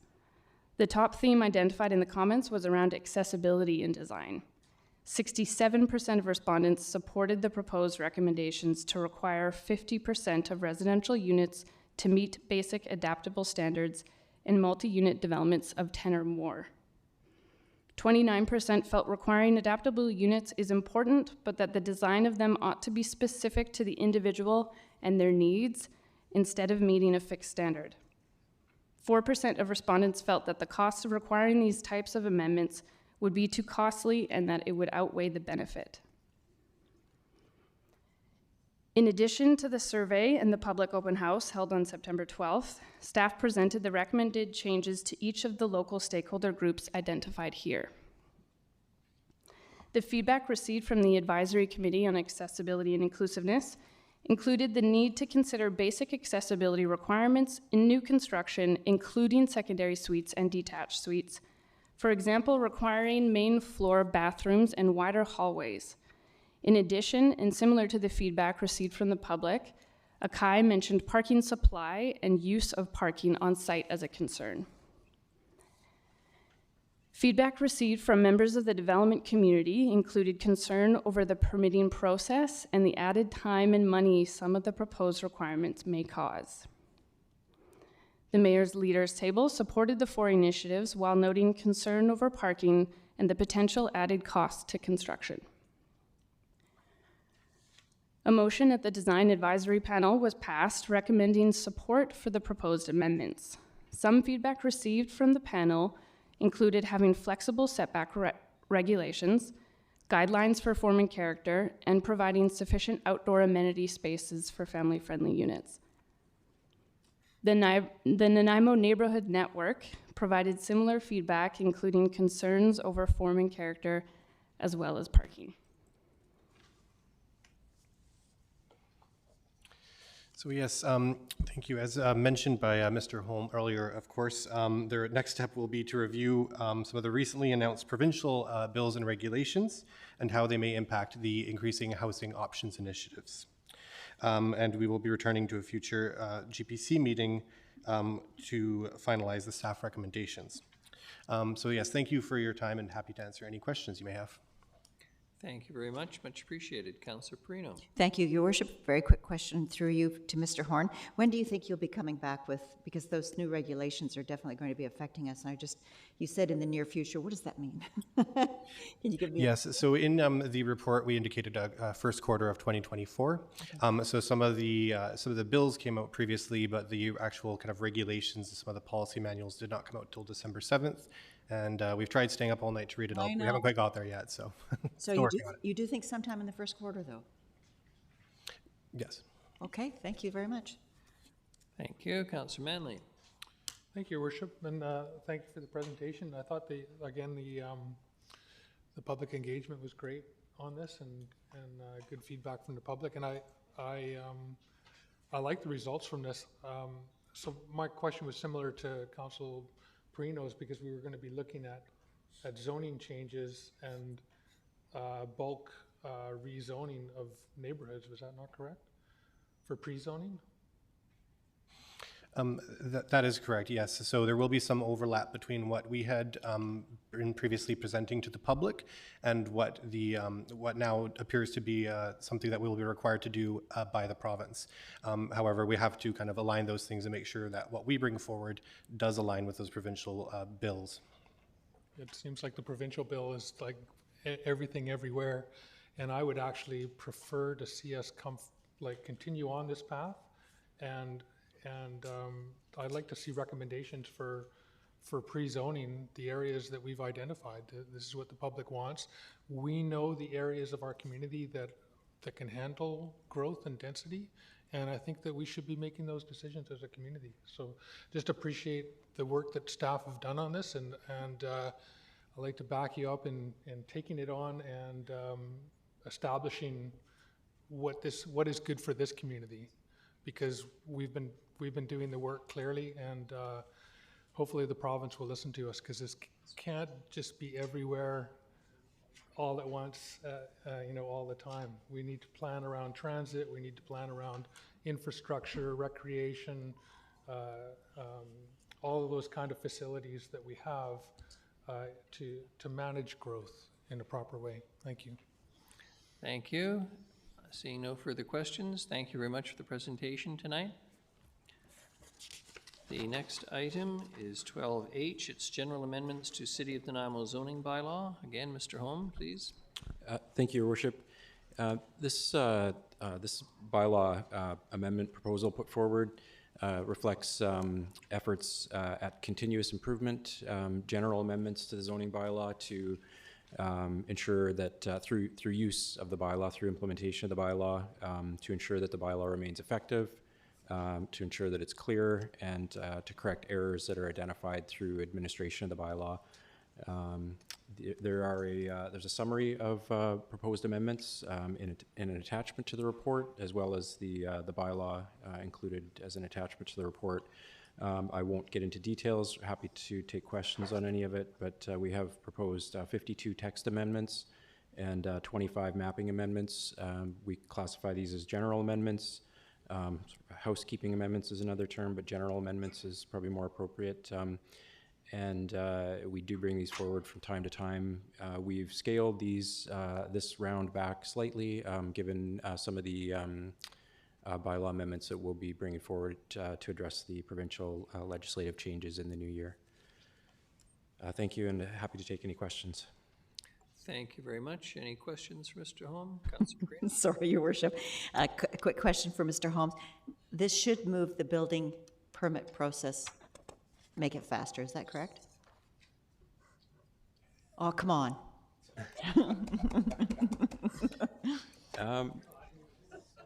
I hope so. Well, so we're amending the zoning bylaw. So there are some provisions in here that will help clarify and prevent confusion around certain aspects of the zoning bylaw, as it relates to many different applications of the bylaw, different projects that we do at time to time run across confusion on.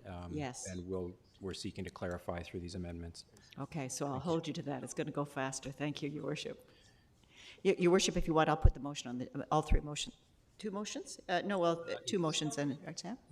That's fine. I'm fine. Yeah, thank you. Councillor Eastmere? Turn my mic on. Thank you.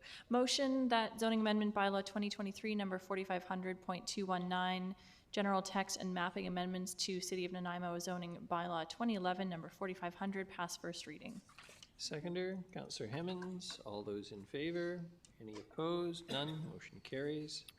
Motion that zoning amendment bylaw 2023 number 4500.219 pass second reading. Seconded, Councillor Hemmons. Any discussion? Councillor Armstrong? Yeah, thank you. I won't be supporting this because I believe in public hearings. It's the only time the people have a chance to actually speak, and to eliminate them to me is not right. Thank you. Thank you very much. Pardon me, I think I didn't read the second part of this motion. It's a two-part motion that that it pass second reading and It's separate? Separate, yes. Okay, pardon me. All those in favor? Sorry, Your Worship. Sorry. Ms. Robertson? Is it read as run, or it's run separate? It's read separately, isn't it? I would read them as separate. Yes, thank you. All those in favor? Sorry, Your Worship, I wish to speak. Oh, on pardon me, second. sorry, Councillor Thorpe. No, I was late on the draw there. I just wanted to, I will support this, but I echo Councillor Armstrong's concerns, recognizing this is a provincial ruling that says we're allowed to not have public hearings in certain situations. I have read the information which is contained in this particular housekeeping report, and I have no problem supporting the recommendation in this case. But as a general comment, I am concerned about the province backing away from the need for public hearings, and I think that's a concern. Thank you. Thank you very much. No further discussion. All those in favor and opposed? Councillor Armstrong carries. The third. Councillor Eastmere, please. Council directs staff to not hold a public hearing for zoning amendment bylaw 2023 number 4500.219 prior to consideration of third reading and to provide notice if a public hearing is not held. Councillor Hemmons, discussion. All those in favor? Opposed? Councillor Armstrong, thank you very much. Motion carries. The next is ECOM 911 Call Center 2024 Service Agreement. Chief Doyle, good evening and welcome.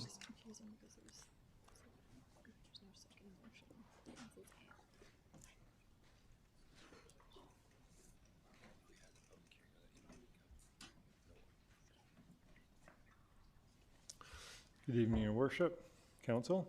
I'm here to seek Council authorization to enter into an agreement with ECOM Emergency Communications for British Columbia Incorporated for the provision of 911 call answer center services in 2024 on behalf of City of Nanaimo as a stakeholder in the Central Island 911 Partnership, which is comprised of the City of Nanaimo, Cowichan Valley Regional District, and the Regional District of Nanaimo. I'd be happy to give you a little bit of history on that. It's kind of a follow the bouncing ball here. There's a lot of components to our dispatch. It's fairly complex. So first off, this contract is for the provision of ECOM 911 services. This is where our calls go when we call 911. They answer the majority, they say 99% of the calls in the province of British Columbia. So the call goes from our cell phones or our landlines. ECOM, the public safety answering point, answers the call, and that's when what you hear is police, fire, ambulance. Depending on what service you request, is then that call gets distributed to its regional center. So that could be, and that's for police, fire, and ambulance again. ECOM processes about 5,700 calls per day, and their call volume in 2022 is over 2 million calls. In this case, we are part of a partnership which is called Central Island 911. So we're just one stakeholder in our Central 911. And this again is a little bit of a, go back almost 3 decades to provide a little clarity, but in 1994, CVRD, RDN, and the City of Nanaimo formed a partnership for this very service, 911, answering the PSAP part of it, the public safety answering port, the primary part of it. At the same time, in 1994, this City of Nanaimo and CVRD created their own fire dispatch centers separately from each other. Fast forward to 2003, the fire dispatch centers were consolidated. So that's CVRD and City of Nanaimo. In 2015, the city made a decision to contract out the primary public service answering point to ECOM. So that's what we talked about earlier on in the presentation. And at that point, our police dispatch went to Comox, which is the Island District Operations Communication Center, IDOCC, and ourselves, so our Nanaimo Fire Dispatch Center.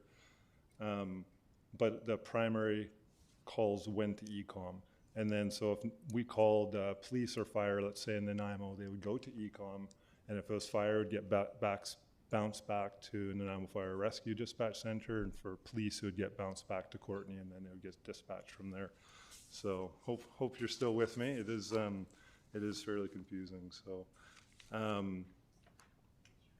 in terms of our funding agreement, it's made up. We still maintain a Central Island 911 dispatch center, even though, or not dispatch center, partnership, even though we shut down our dispatch center in 2021. That's to collect the call answer levy. So that's the fee that's on all our landlines that offsets our ECOM costs. So that's again, the primary service answering point. So we're in that partnership again, still with the regional district and the CVRD. Partnership breaks down as follows. It's 47% for the city of Nanaimo, 44% is the CVRD, and 9% as the regional district, and it just follows population. So currently that contract is set to expire in 2026. And this question always comes up, cell phones aren't covered under that. So I know at UBCM this year there was a motion, and I guess it was in September of 2023, but UBCM is asking the provincial government to somehow incorporate the cell phone costs in as part of the levy to offset the ECOM costs. That hasn't happened yet. So right now it's just the landline. So let me just move ahead here.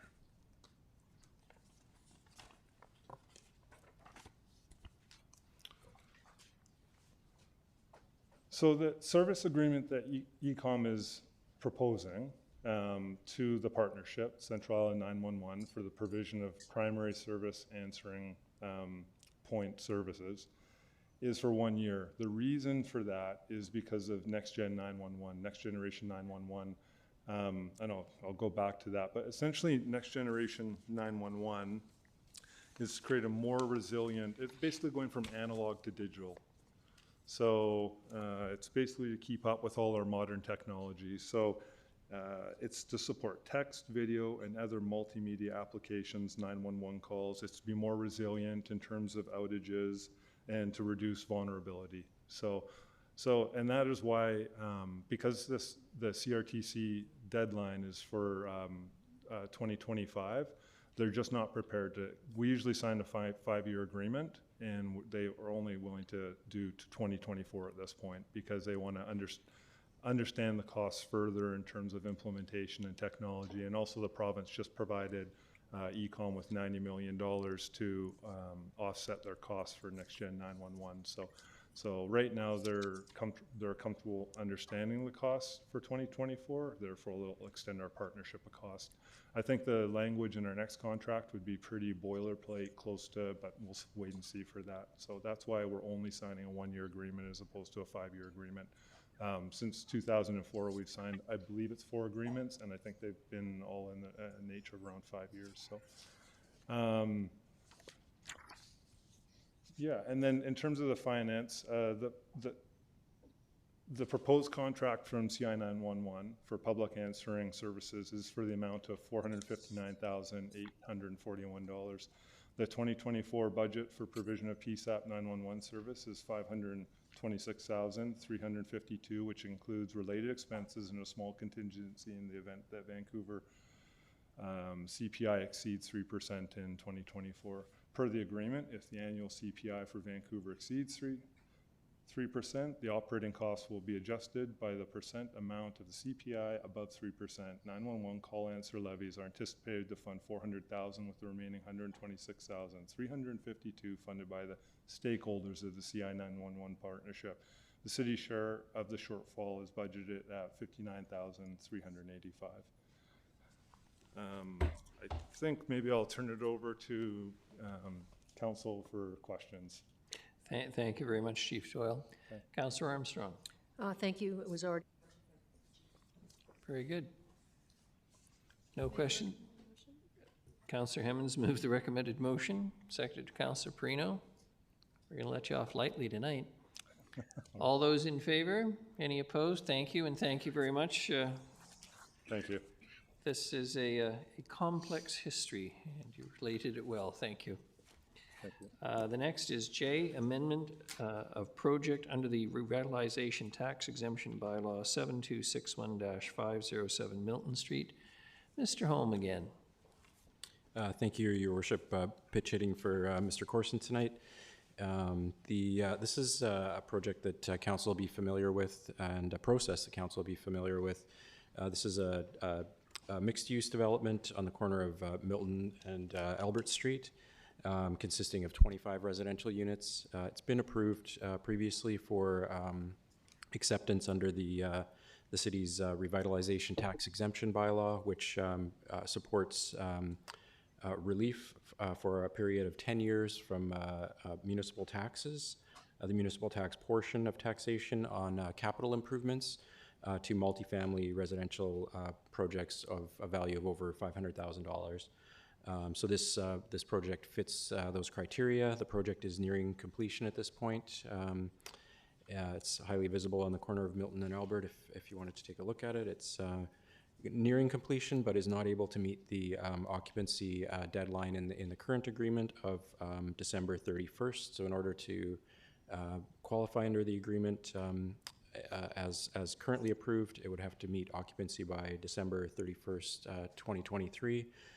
The owner has asked for an extension of that deadline to June 30th, 2024. So basically extending the agreement to allow occupancy to be completed by June 30th, 2024, after which time the project would be subject to the tax exemption, the tax relief proposed in the project for the capital improvement portion of the municipal taxation.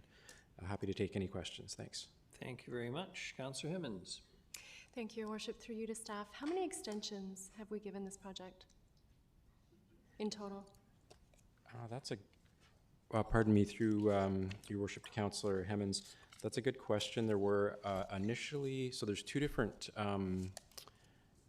periods that come into play in these agreements. So the agreement has to be signed before the building permit's issued. So in this case, there was one extension.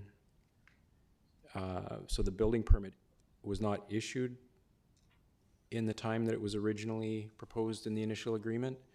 So there's an extension to the time for the building permit to be issued. So that's one. I'm sorry to interrupt you. That was the building permit not being issued in the time frame that we thought it would be. So that one's on us? No, not necessarily on the city. No, the applicant has to meet conditions to have the permit issued. I see. Yeah. So, but there are two sort of time triggers here. The one is that the agreement has to be in place before the building permit's issued, and typically they're put in place with a reasonable timeline for the building permit to be issued. And then the second trigger is the occupancy has to take place prior to the date set in the agreement. In this case, there's been an extended period of construction, delays through COVID, and some challenges with the supply chain and labor, et cetera, to complete the project on the original schedule. So trying to get back to, sorry, Councillor Hemmons' original question. So it was extended once based on the issuance date, and it was extended twice based on the occupancy date. So I guess this is the third extension for the occupancy date, but the fourth extension overall, if that makes sense. Thank you, that does. I don't mean to belabor it. Big fan of the project. The developer is suggesting that the supply chain and labor shortages are the issue. We've had other developments happen in this time frame. Have we had any other extensions of a similar nature with the same rationale applied? Yeah, through your worship to Councillor Hemmons, this is a bit of an outlier. for various reasons, but it's not unusual for very large projects to take quite a long time to construct. The scale of this project and the timeline for construction are a bit unusual, but it is nearing completion. So there have been some challenges, obviously, through timing-wise with the pandemic, and there have been supply chain and labor challenges that the owner has struggled through and has brought the project close to completion, and we expect they will be able to complete it by June 30th, 2024. Thank you. I'll support this, but I will note my discomfort with the multiple extensions on this one. Thank you. Thank you. Councillor Manley, question? Thank you, Your Worship. I had similar line of questions about how many exemptions, and I'm curious. Like I'm a fan of this project as well. I want to see them get it done. Whether we can do it 9.5 years, their tax exemption. So we've given them an extension. Give them an extension on when they get the clock starts ticking December 30th, but the tax exemption doesn't come into effect until they actually get the occupancy, and rather than giving them 10 years starting in another 6 months, because it kind of sets a bad precedence in terms of dragging this on, and I don't want to see other developers doing the same thing. Not that it's something that developers want to do, but we give exemptions based on a piece of land, and that land could be sitting there for quite a while before it moves forward, and we could get exemptions without them putting a shovel in the ground. So, Mr. Holm? Thank you, through your worship, just to address that a little bit. I guess, obviously, I think it would be in the owner's best interest to have occupancy as soon as possible. So I would imagine they would, they'd be striving to do that. I don't see a financial benefit to them delaying occupancy. They just haven't been able to achieve that yet. I understand the concern there, and I know council has discussed recently and given some direction on potential changes to this program, which will be being brought forward, I guess, in the coming year.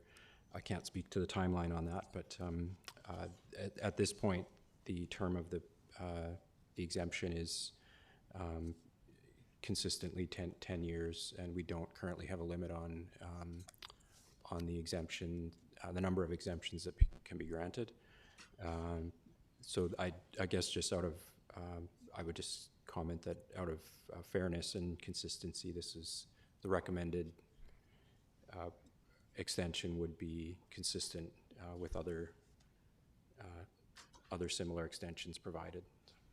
I think our previous decision was not to provide extensions or to provide a couple of extensions going forward, but I'm wondering whether we want to, whether once they get the exemption, the clock's ticking, they can get their extension, but they lose their tax exemption time. They're not pulling it off.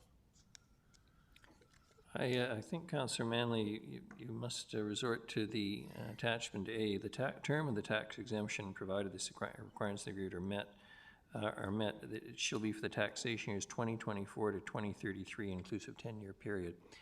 And in my experience, given that the developer doesn't get a nickel of return until they start selling these units or renting them, as the case may be, it's not a situation where they're taking advantage of the taxpayers, so to speak, at this stage of the game. But Mr. Lindsay wanted to say something. Just in general, Your Worship, I think this is a project I think we all agree would like to see move forward quicker.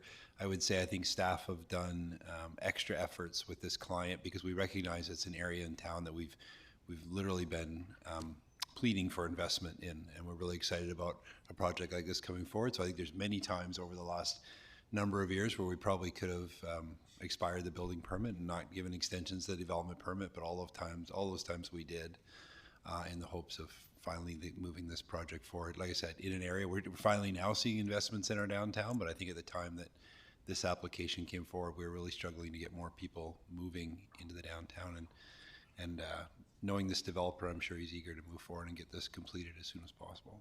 Fair enough. Thank you. Councillor Brown. Thanks, Your Worship. I wasn't going to say anything, but Councillor Perino has given me a hard time when I don't express why I vote against it. I will be Thanks a voting lot, against Councillor this Perino. one. I'll be voting against this one as well, just like all tax exemptions. I would say my opinion in general is shifting on them, but the majority of tax exemptions that we've handed out, we've done so when interest rates were extremely low and property values were very high. All we did was shift taxation burden onto existing property owners that clearly resulted in no discernible difference to the final sale price for those folks buying. Obviously, economic conditions are shifting. How that changes, we'll see how that works out. But I will be voting against this one. Thanks. Thank you. Well, maybe someone can put the motion on the floor, and then we can vote for or against. Moved Councillor Perino, seconded Councillor Thorpe. Councillor Perino, you wish to speak to it? Just a very quick comment. The recommendation is that, we approve the amended revitalization tax exemption agreement. What it does not say is until June the 30th, 2024, and I just wondered if that needed to be part of the motion. No, because it's in the agreement. Because it's in the agreement. Good, fine, I'll be supporting it, thank you. Any further discussion? All those in favor? Councillors Brown, Councillor Armstrong, Eastmere, Councillor Hemmons, Mayor Krogh, Councillor Thorpe, Councillor Perino. Opposed? Councillors Brown and Manley. Motion carries. Thank you very much. I think we can squeeze in the Vandalism Relief Grant Program before we're 9. Mr. LeBerge, good evening and welcome. Your introduction, please. Yes, good evening. Thank you, Your Worship. Reporting back to Council on a motion from May 15th by Councillor Eastmere asking for options to increase the grant amounts to our vandalism relief grant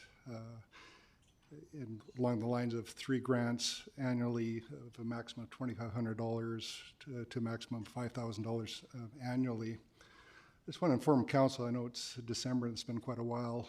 We wanted to, because the grant program was so new, we wanted a bit of time to just see what the demand was, because with only $30,000 in grant money every year, we want to make sure that it's distributed equitably among all the businesses that are impacted by crime. That being said, the motion was in response to a spate of broken windows that were occurring, and there were a number of businesses that were victimized repeatedly this spring. And so we did direct the Chamber of Commerce that administers this on our behalf to use their discretion, and if there were any cases where there were hardships, where people were repeatedly victimized, that they could provide additional grant monies, and that has taken place through the summer. I just want to take a moment to just talk about the overview of the terms of the service agreement we have now.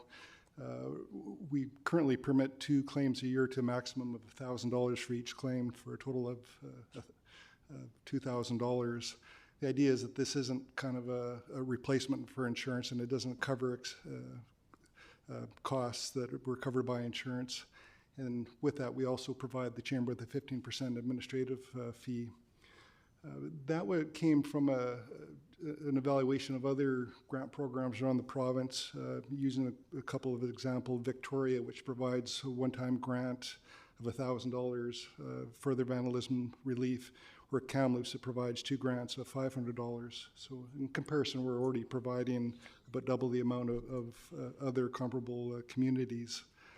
I just want to emphasize that these grants are provided on a first-come, first-served basis, and the funding for over the next couple of years is $30,000 annually.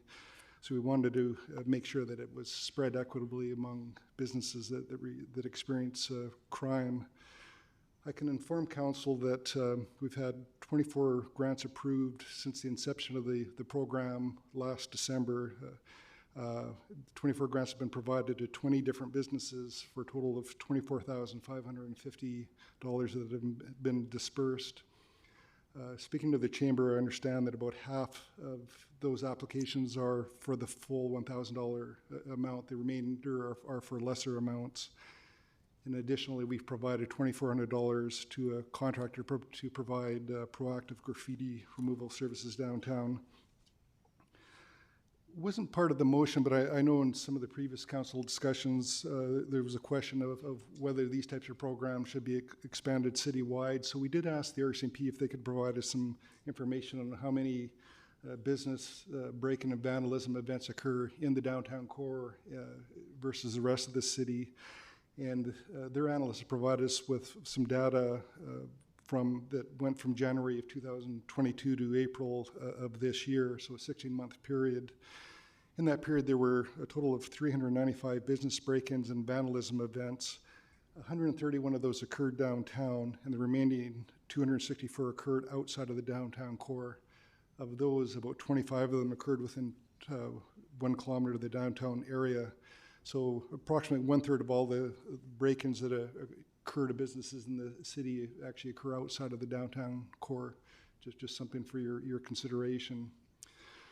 I spoke to the Chamber of Commerce. They said from their experience historically that they feel that downtown businesses are more susceptible to vandalism type incidents, although the police stats don't necessarily reflect that. They said, of course, that any consideration of grant allocation outside the core would be welcomed by those businesses. Their proposal, or they wanted to share, was that some communities provide funding proactively to businesses that want to install some improved security or preventative measures, be it gating or cameras or security patrols or even safety audits. And when we looked around, we find that Victoria is one community that does that. They provide a grant of up to 50% of security upgrades up to $1,000. The other thing that's come up since this motion is the province has announced $10.5 million in funding for small business rebates for vandalism events. And that's now available to all small businesses in the community. And that allows for $2,000 per grant per business for vandalism events, and also $1,000 of funding for vandalism prevention. And these funds would be available citywide. So with all that information, we've provided council with three options to consider. One of which reflects the May 15th motion, that being to allow businesses to apply for 3 grants of up to $2,500 per incident to $5,000 a year. The second option would be to consider the same as the first option, but also to include an option to fund 50% of the preventative measures of investments to maximum of $1,000. And lastly, to consider maintaining status quo. As I said, we have provided the Chamber with discretion for a third grant in any hardship case where the same business is victimized repeatedly. And to my experience, I only know of 3 businesses that have had to come forward more than twice since the grant program started. We do have the provincial grant program, and the status quo does provide for a broader distribution of funding to all affected businesses throughout the year. So I'll pause there and answer any questions that council has. Thank you. Thanks very much, Mr. LaBerge. Councillor Eastmere? I would just like to thank staff for their work on this report, and I appreciate the different options that were brought forward, and I'm personally in favor of option 2, but I don't have a question at this time, so I'll let others ask questions. Not seeing questions from anyone else. In that case, then I would like to put option 2. Seconded by Councillor Perino. Discussion? And I'll just speak to it in saying that I like this option because it does include potentially assisting with the installation of security and preventative measures, and I think taking any sort of proactive step on this, I'm really in support of doing that, and I recognize several local downtown businesses have done that already, and I think it's made a difference, so I appreciate staff bringing this option forward. Thank you. Councillor Manley? Thank you, Worship. I'll support this as well. I think I'm glad to hear that there's a provincial program for other businesses, and just recognizing that when we're talking about 1/3 of the vandalism is happening in a tiny section of a very large community, it's a high impact. So I know that the downtown businesses need a lot of support, and other businesses need support, and so I'm happy to support this and happy to see the provincial government step up too. Thank you. Thank you. Councillor Hemmons. Thank you, Your Worship. Through you to staff. So just so I'm clear, a business would have to be vandalized in order to access the funds that would allow them to put security upgrades in their business. They would have to be a victim, apply, and then they would also have this added new benefit of not just vandalism relief, but security measures. Is that accurate? Through Your Worship, no, we would actually provide the grant amounts to businesses that would like to increase their security measures without having been victimized. Okay. I'm worried if we have limited funds. This is now a program with two very different mandates. One is to support vandalism relief, and the second is to just support our businesses and not being vandalized in the first place. So I'll support it. I'm going to follow Councillor Eastmere's lead on this, but I do want to indicate it does seem like a dilution of the mandate for me, and that concerns me just ever so slightly. Thank you. Thank you. Councillor Armstrong, then Councillor Perino. Thank you. I'm struggling to support it for similar to what Councillor Hemmons said, because I'm concerned that that money will all go to preventive measures and then it won't be available for something that's vandalized. So I don't think I can support this motion. I would support the recommendation because I don't believe we should be paying for people to beef up their security if they haven't had a problem. If it was they've been vandalized and then we give the money to help them beef up security, I'd be okay with that, but not okay with just allowing them to access it. Thank you. Thank you. Councillor Perino. Thank you, Your Worship. I think the whole idea of trying to be preventative will hopefully ensure that they don't get vandalized. So hopefully, this work, if we do this up front with them, then they can turn around and not be vandalized. That's sort of the hope. We're certainly going to need to have another report, and obviously in a few months, another year. But I appreciate the initiative to come forward with this, and thank you very much for the report. It was excellent. I'm going to vote in favor of it. Thank you. Councillor Eastmere and then Councillor Brown. Thank you. I appreciate Councillor Hemmons asking the question about whether businesses could access the money if they hadn't been vandalized, because that wasn't the way that I interpreted this motion. The way that it reads to me would be that they would have had to apply after an incident. That's what I thought too. So I don't know if... Mr. LeBerge. Through Your Worship, certainly if Council would like to consider the second option and would want to be prescriptive that the funding for security measures is only permissible after a crime incident, then certainly we could adjust the terms accordingly. So we'll follow whatever direction you provide this evening. That would really be my preference here, just because we want to ensure that the program isn't overprescribed. Even though I like the preventative aspect of it, I think we do need to narrow it in that sense.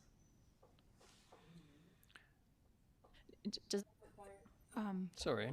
If there's any change in direction, perhaps council just wants to vote option 2 down and defeat it and then propose a new motion? Is it more towards option? Ms. Robertson, it would be helpful if you'd speak into the mic so we can all hear you. Sorry, I was just wondering if the direction from council was starting to go towards the actual staff recommendation, which was option 1. So it is an amendment. No. Okay. It's option 2. My apologies then. Okay. Do you wish to propose an amendment, Councillor Eastmere? I do, and I don't even honestly think it's necessary because of the wording, because it says up to $2,500 per incident, up to a maximum of $5,000, which may include 50% for the cost of installation of security. So I think the way that it reads currently, the word incident is in there, so I don't actually think it needs an amendment. Ms. LeBerge, seem clear to you? Worship, yes. Thank you. Thank you. Then we won't worry about an amendment. Councillor Brown? Thank you, Your Worship. I'm having trouble, while I support it in principle, I'm having, the devil's always in the details, and I struggle I struggle supporting this because I don't necessarily know what would actually result on the landscape. And I think sometimes we get an idea in our head what we think SEPTED is, and that can be very, very different from what actually SEPTED is. And SEPTED considers a lot of things, and one of those things is making sure that you're not hardening space to the point that it's now a dead zone.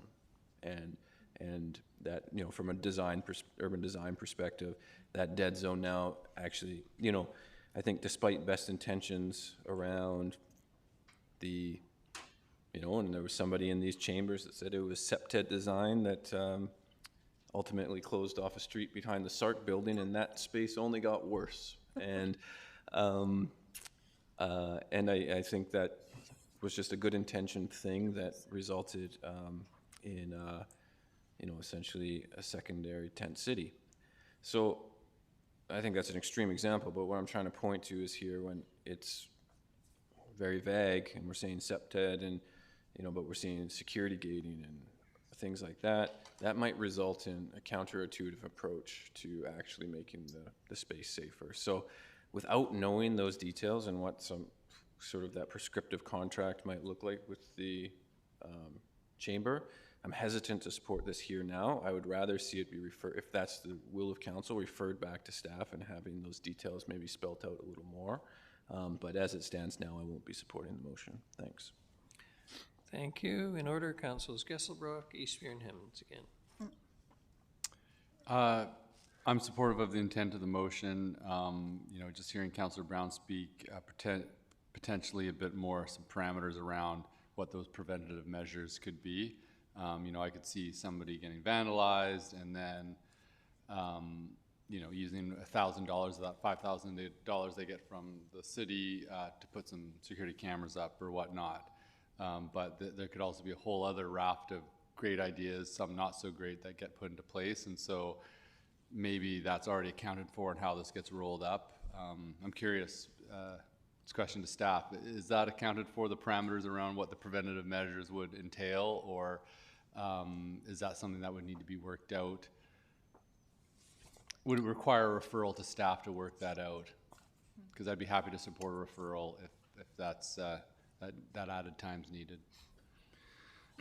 Through your worship, the examples that we looked at in other models were measures such as cameras, gating, security patrols, or audits, security audits. So in actual fact, we've now trained the community safety officers on SEPTED, and part of what I asked the chamber to do, if we had these locations that are being vandalized repeatedly, is that I wanted them to provide an additional grant, but also have our CSO go and do an audit to try to determine why these specific locations are being victimized repeatedly. But I think the question everybody's asking, this was feedback from the chamber, and their perspective was, if a business is constantly being having their property damaged, if they could put in some measures to counteract them, if it's because people are sheltering in their enclosed doorway, or if you're near a nightclub where, you know, people are going past it all the time, just what would make their particular location less attractive for that type of damage, that kind of proactive approach, rather than just simply replacing the windows time and time again. Thanks for that answer. And, you know, just hearing that and just the amount of money and just like the fact of like getting this out, and I think allowing the business a little bit of leeway to problem solve and be proactive, I'm happy to just have this approved and see how it rolls out. And if we see anything totally weird, we can intervene. Thanks. Councillor Hemmons. Thank you, Your Worship. Can I ask the $10.5 million from the province, is that specific to vandalism relief, or is that security measures, or is that both? Through your worship, the terms of it is it will provide a rebate program to a business for up to $2,000 in a year. Within that could also include up to $1,000 for vandalism prevention. Prevention, okay. Thank you, Your Worship. I'm actually going to change my vote on this and not support, and I apologize for saying I would, But what I worry about here is that rather than using the program for vandalism relief for downtown businesses, which was the original intention, we could tomorrow have 20 applications for businesses that want gating at their front door. Like, if we say we want cameras, I don't think that's, I mean, I've spoken to business owners who are on the call, on the phone with police saying, I'm watching my camera, there's someone in my business. You know, cameras don't necessarily prevent it. So really I'm thinking of it's that hard infrastructure with this, which is fencing and gates, which I don't want any more of, so I won't support. Thank you. Thank you. Councillor Thorpe. Thank you, Your Worship. It just seems to me that we're straying a little bit from the intent of the motion. The fact is that we do have a downtown vandalism grant program, and I think the intent of the motion and the intent of Councillor Eastbrook originally was to have staff come back with options about expanding that program and allowing businesses to apply perhaps more often or for an increased pot of money. That's all I see in option 2, and I see no reason not to support it because I think it's worthwhile, so I will support it. Thank you. Thank you very, very much. Councillor Eastmere. Thank you, and I appreciate the concerns raised tonight. To Councillor Hammond's point, I don't think we would have the scenario where we have 20 businesses calling us because, as we confirmed with the wording of the motion, there would have to be an incident for them to be able to access this money. I do see concerns around potentially like making the downtown even more hostile in terms of the architecture there, but I think what I've seen from businesses that have been targeted by vandalism, they have had to put up the money to put some bars in their window, and I think I was concerned that would look terrible. I think it looks fine, you know, and there has been a cost associated with doing that for those businesses, but it's helped. And we had a business like The Vault that had numerous window breakages and break-ins, and they put the bars in the window. They still look classy, and you know, they haven't had the same issues since. So that's really the intent of my motion here, but appreciate everyone's comments tonight.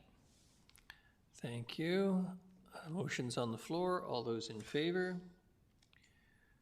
Councillors Eastmere, Gesselbrock, Thorpe, Reno, and Manley, and those opposed, Councillors Armstrong, Hemmens, Mayor Krogh, Councillor Brown. Carries. All right. We will reconvene at 9:30. We're taking the evening recess. Thank you.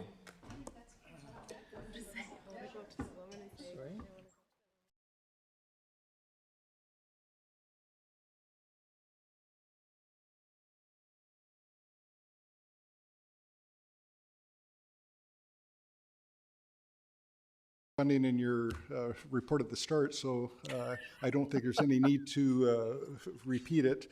I think the real essence of the report this evening is to inform council that Island Health has acknowledged the very generous funding of the 3 warming sites and has provided $250,000 of funding to the city so that we can address any service gaps for the 3 warming centers, specifically in the areas of overdose incidents, and to provide supports that would mitigate any impacts in the adjacent neighborhoods. I don't know if Ms. Wood wants to add a few comments. Thank you, Your Worship. To Council, good evening. I did have a little bit of an overview prepared, but thank you to Mayor Krogh for providing some of that. Just a little bit of an update on where we're at. Staff are currently working on service agreements for the 2 additional warming centers to be operated by Island Crisis Care Society and the 710 Club. And as Mayor Krogh noted earlier, both additional warming centers will operate 7 days per week, with the 710 from 11 a.m. to 7 p.m. and Island Crisis Care from 12 to 7. In preparation for the implementation of the new additional warming center services, staff have notified key community stakeholders to gather input on the Good Neighbor commitments to be incorporated in this service agreement. And both the 710 Club Society and Island Crisis Care are currently working to inform residents and businesses operating within 100 meters of the warming center service, just to provide contact information, give them context for the service that's going to be provided. And just another update for council to consider too. Since opening on November 14th, Risebridge is reporting that the warming center at 520 Prideaux Street has been operating at or near capacity since their opening. And the warming center at Risebridge is supported by 4 employees. That's their staffing model who manage the service. However, they're reporting that there are safety and security challenges due to the substance use and the overdose incidents that are occurring on site. Risebridge, as indicated in your report, have reached out to Island Health requesting funding for additional staffing to address these issues. So in response to the challenges at Risebridge, but also the increased number of people living unsheltered in the current state of the opioid crisis that we're facing here in the city, Island Health has informed them that they will be providing the $250,000 to support the 3 city-funded warming centers. So staff are proposing to use these funds to, address the increase of overdose that's happening or will be happening proposed at the other warming centers, and to provide additional supports to mitigate those impacts in the neighborhood. And we'll work with the warming center operators to determine what those additional supports will look like and what those service gaps will entail. Any remaining island funds would be used to recover funds used in the city's Strategic Infrastructure Reserve Fund. Finally, the opening of the additional warming centers, I believe, will reduce demand and challenges experienced at the Risebridge Warming Center, and will provide more options to unsheltered people to access other warming center services. So Mr. LaBerge and I are both here to answer any questions council may have. Thank you very much. Nothing like good news to quiet council. Be happy to. Councillor Eastmere. Thank you. So you said it's going to be distributed once you've done some consultation with the operators about what their actual needs are? Yeah, through your worship to Councillor Eastmere, we've got a few ideas based on some of the successes that Risebridge, for instance, is seeing with their peer support.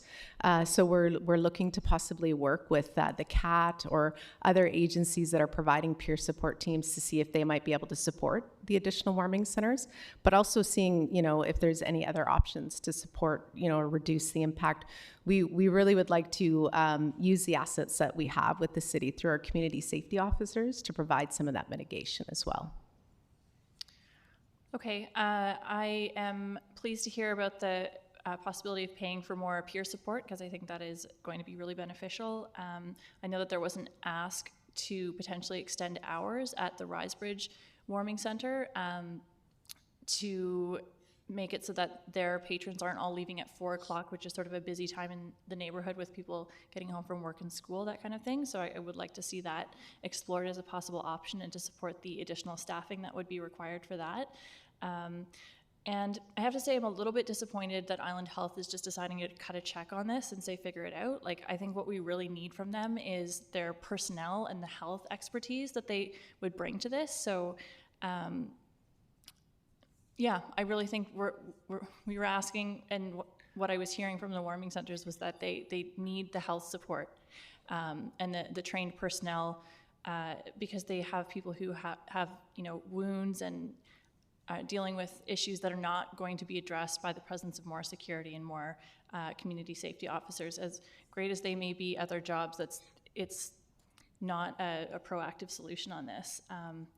And adequate shelter and adequate food and mental health care, like, that's really what is going to help turn the tide here. So I really look forward to hearing how we can best spend this money that isn't just going towards more security for the neighborhood, which I don't think is actually going to address the situation. And I hope Island Health, in that long conversation we had at the GPC committee meeting, talking about the toxic drug crisis, our current safe consumption site is not adequate to address the needs of the community. So we need extended hours there, and we need more locations. And I really hope that Island Health is going to be helping us work on that. Thank you. Councillor Hemmons, a question? Thank you, Your Worship. Yeah, I just need confirmation that these funds will be distributed equitably amongst those providing warming services. I'm hearing a lot about Risebridge, which is fine, but we do have 2 other warming centers coming on. Yeah, through your worship to Councillor Hemmons, that is the plan, and that's the intention, is to support all 3 warming centers. equitably? You mean equitably through dollar amount? Yes, and staff time and resources, et cetera.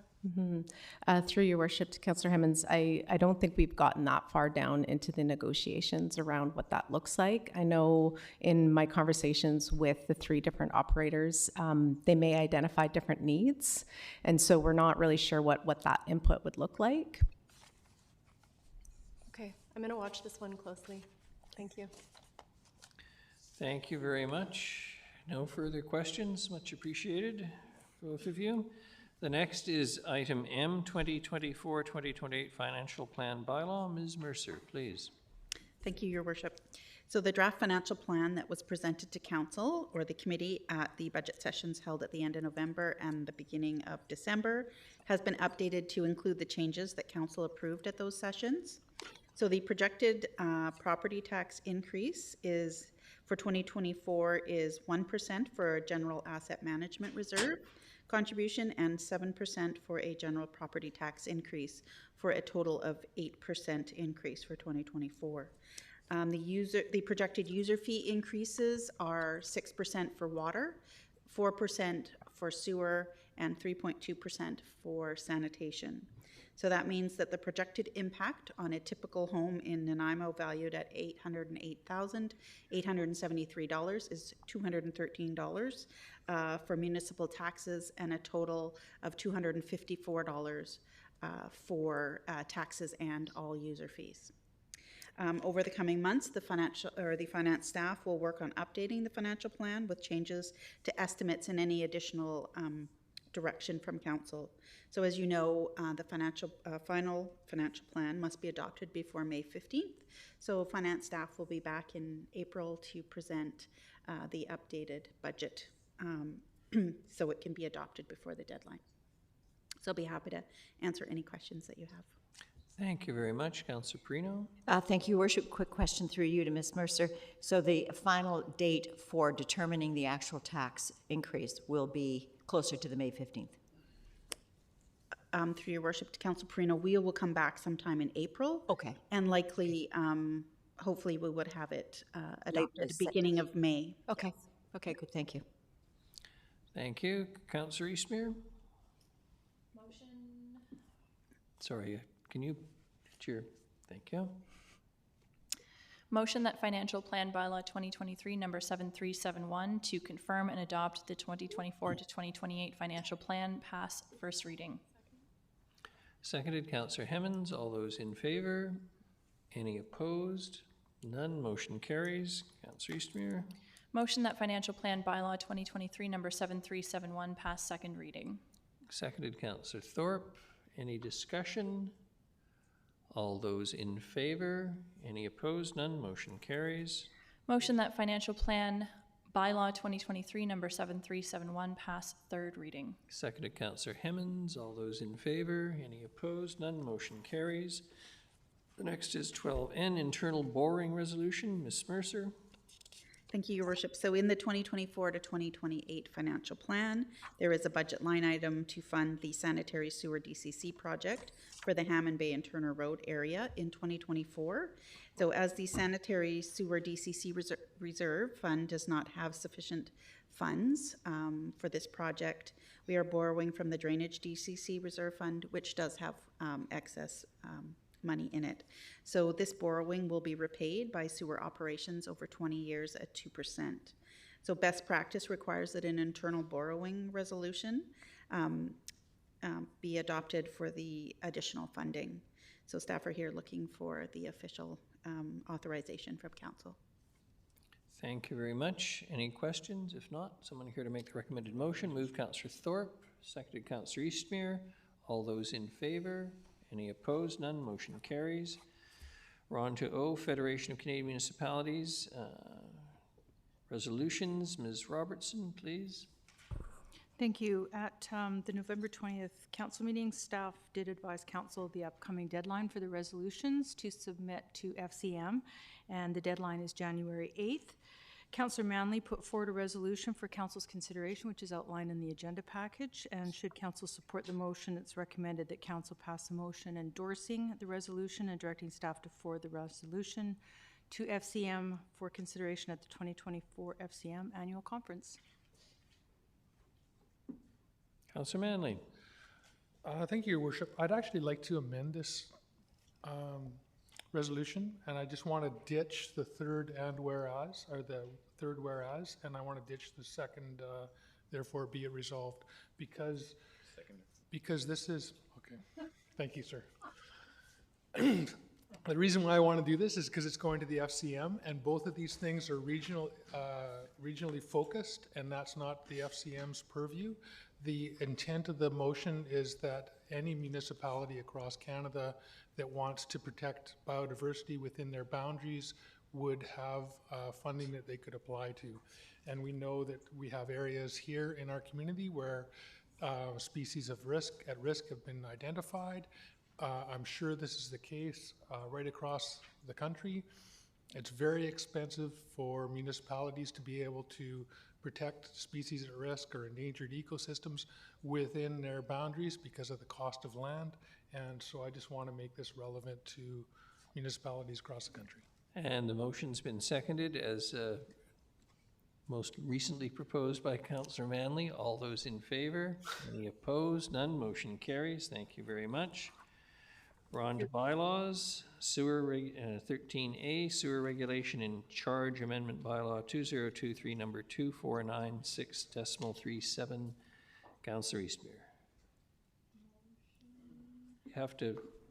Oh, I thought you did. Thank you. Motion that Sewer Regulation and Charge Amendment Bylaw 2023, number 2496.37, a bylaw to set the 2024 rates for sanitary sewer, be adopted. Seconded, Councillor Thorpe. All those in favor? Any opposed? None. Motion carries. 13B, Zoning Amendment Bylaw 2023, number 4500.210. Councillor Eastmere. Motion that Zoning Amendment Bylaw 2023, number 4500.210, to rezone 1224 Manzanita Place from low-density residential to medium-density residential with site-specific density be adopted. Seconded, Councillor Perino. All those in favor? Any opposed? None. Motion carries. 13C, User Fee Subsidies Amendment Bylaw 2023, number 7095.05. Motion that User Fee Subsidies Amendment Bylaw 2023, number 7095.05, a bylaw to set the 2024 thresholds for user fee subsidies, be adopted. Seconded, Councillor Thorpe. All those in favor? Any opposed? None. Motion carries. Next is D. Oh my God, I'm getting tired. Waterworks Rate and Waterworks Rate and Regulation Amendment Bylaw 2023, number 7004.21. Motion that Waterworks Rate and Regulation Amendment Bylaw 2023, number 7004.21, a bylaw to set the water rates for 2024, be adopted. Seconded, Councillor Perino. All those in favor? Any opposed? None. Motion carries. Southwest Bulk Water Rate Amendment Bylaw 2023, number 7099.12. Councillor Eastmere. Motion that Southwest Bulk Water Rate Amendment Bylaw 2023, number 7099.12, a bylaw to set the 2024 bulk water rate for Southwest Extension, be adopted. Moved, Councillor, seconded, Councillor Brown. All those in favor? Any opposed? None. Motion carries. And finally, Municipal Solid Waste Collection Amendment Bylaw 2023, number 7128.15. Councillor Eastmere. Motion that Municipal Solid Waste Collection Amendment Bylaw 2023, number 7128.15, a bylaw to set the solid waste collection rates for 2024, be adopted. Seconded, Councillor Hemmons. All those in favor? Any opposed? None. Motion carries. We have no notices of motion per se. Other business, Councillor Armstrong, you had a... You have to, yeah, it should work. Hang on. There it is, it's good. Yes, I'd like to make a motion that the Public Safety Committee increase from 7 members from the public to 9 members of the public. Seconded, Councillor Eastmere. I'm not seeing any need for discussion. All those in favor? Any opposed? None. Motion carries. The appropriate thing at this juncture, Ms. Robertson, would be a question period, and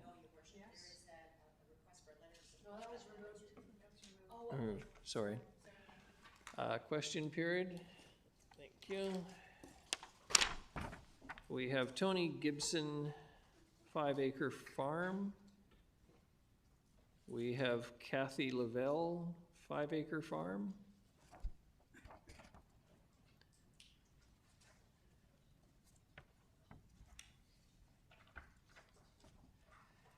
Good evening. If you can introduce yourself for the record. Thank you. I am Kathy Lavelle, and I have been to one other meeting, and it inspired me to get involved. And your question is? You are here to serve the people, not the other way around. The system is rigged. The jig is up. Do the right thing and resign. Mayor Krogh. Sorry? You are a bully. Oh, well. We know you are a sellout. We are here to rise up, and we will not go away. Oh, all right. I'm sorry. If you have a question, ask the question. No, that's it. Thank you. I don't think we have a point other than to disrupt the meeting this time of night. The next is, I can't make it out, David Maloney? Parks and Recreation. Come on down, please.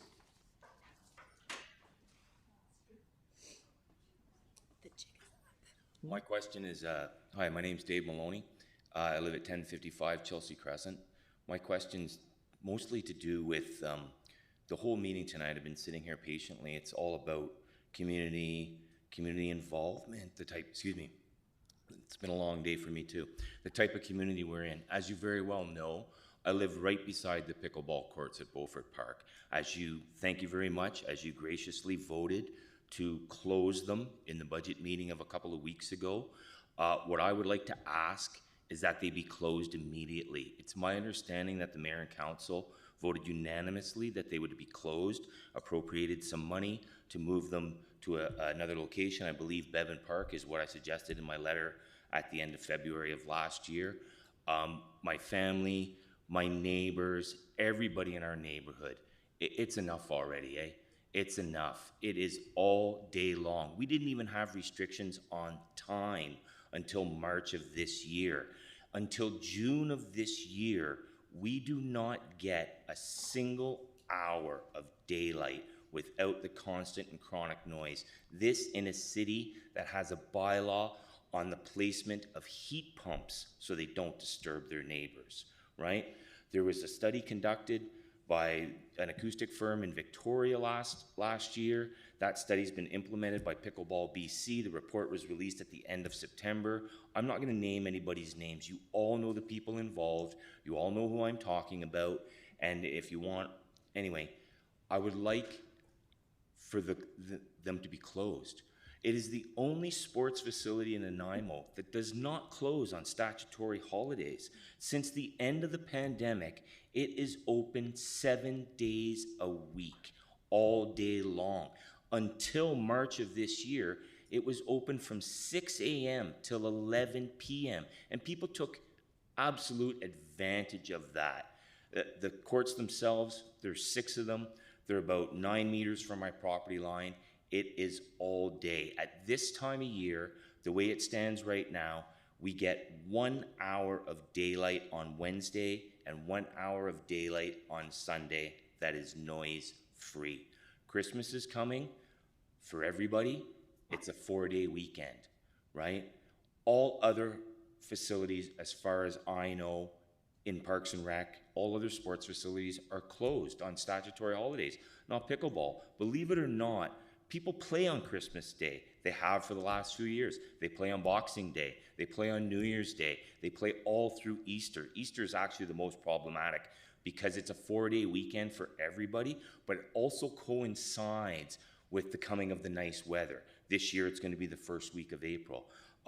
Right now, as was alluded to earlier in the meeting, we are having a wonderfully, beautifully warm winter, and I just can't take it anymore. I can't take it anymore. You know what the problems are. I've written to you all. I've spoken to some of you on the phone. I'm asking that they be closed with immediate effect. You've already voted to close them. I know it'll be an inconvenience to the players. The reason for doing it right now is because at this time of year, they have arrangements through the club to play at Oliver Woods. They have arrangements through SD 68 to play inside. I myself personally believe it should be an inside game. And Mr. Right? Maloney, I appreciate your treating this as your opportunity to address council direct on this matter. However, the point of question period is for you to ask a question. The question is, would you please, council, consider closing these courts immediately? I think we've heard you loud and clear, sir. Thank you. I appreciate you, your patience sitting through this tonight. Thank you very much. The appropriate thing now would be to recess this meeting and move back into the in-camera. So we are recessed to go into the in-camera meeting again.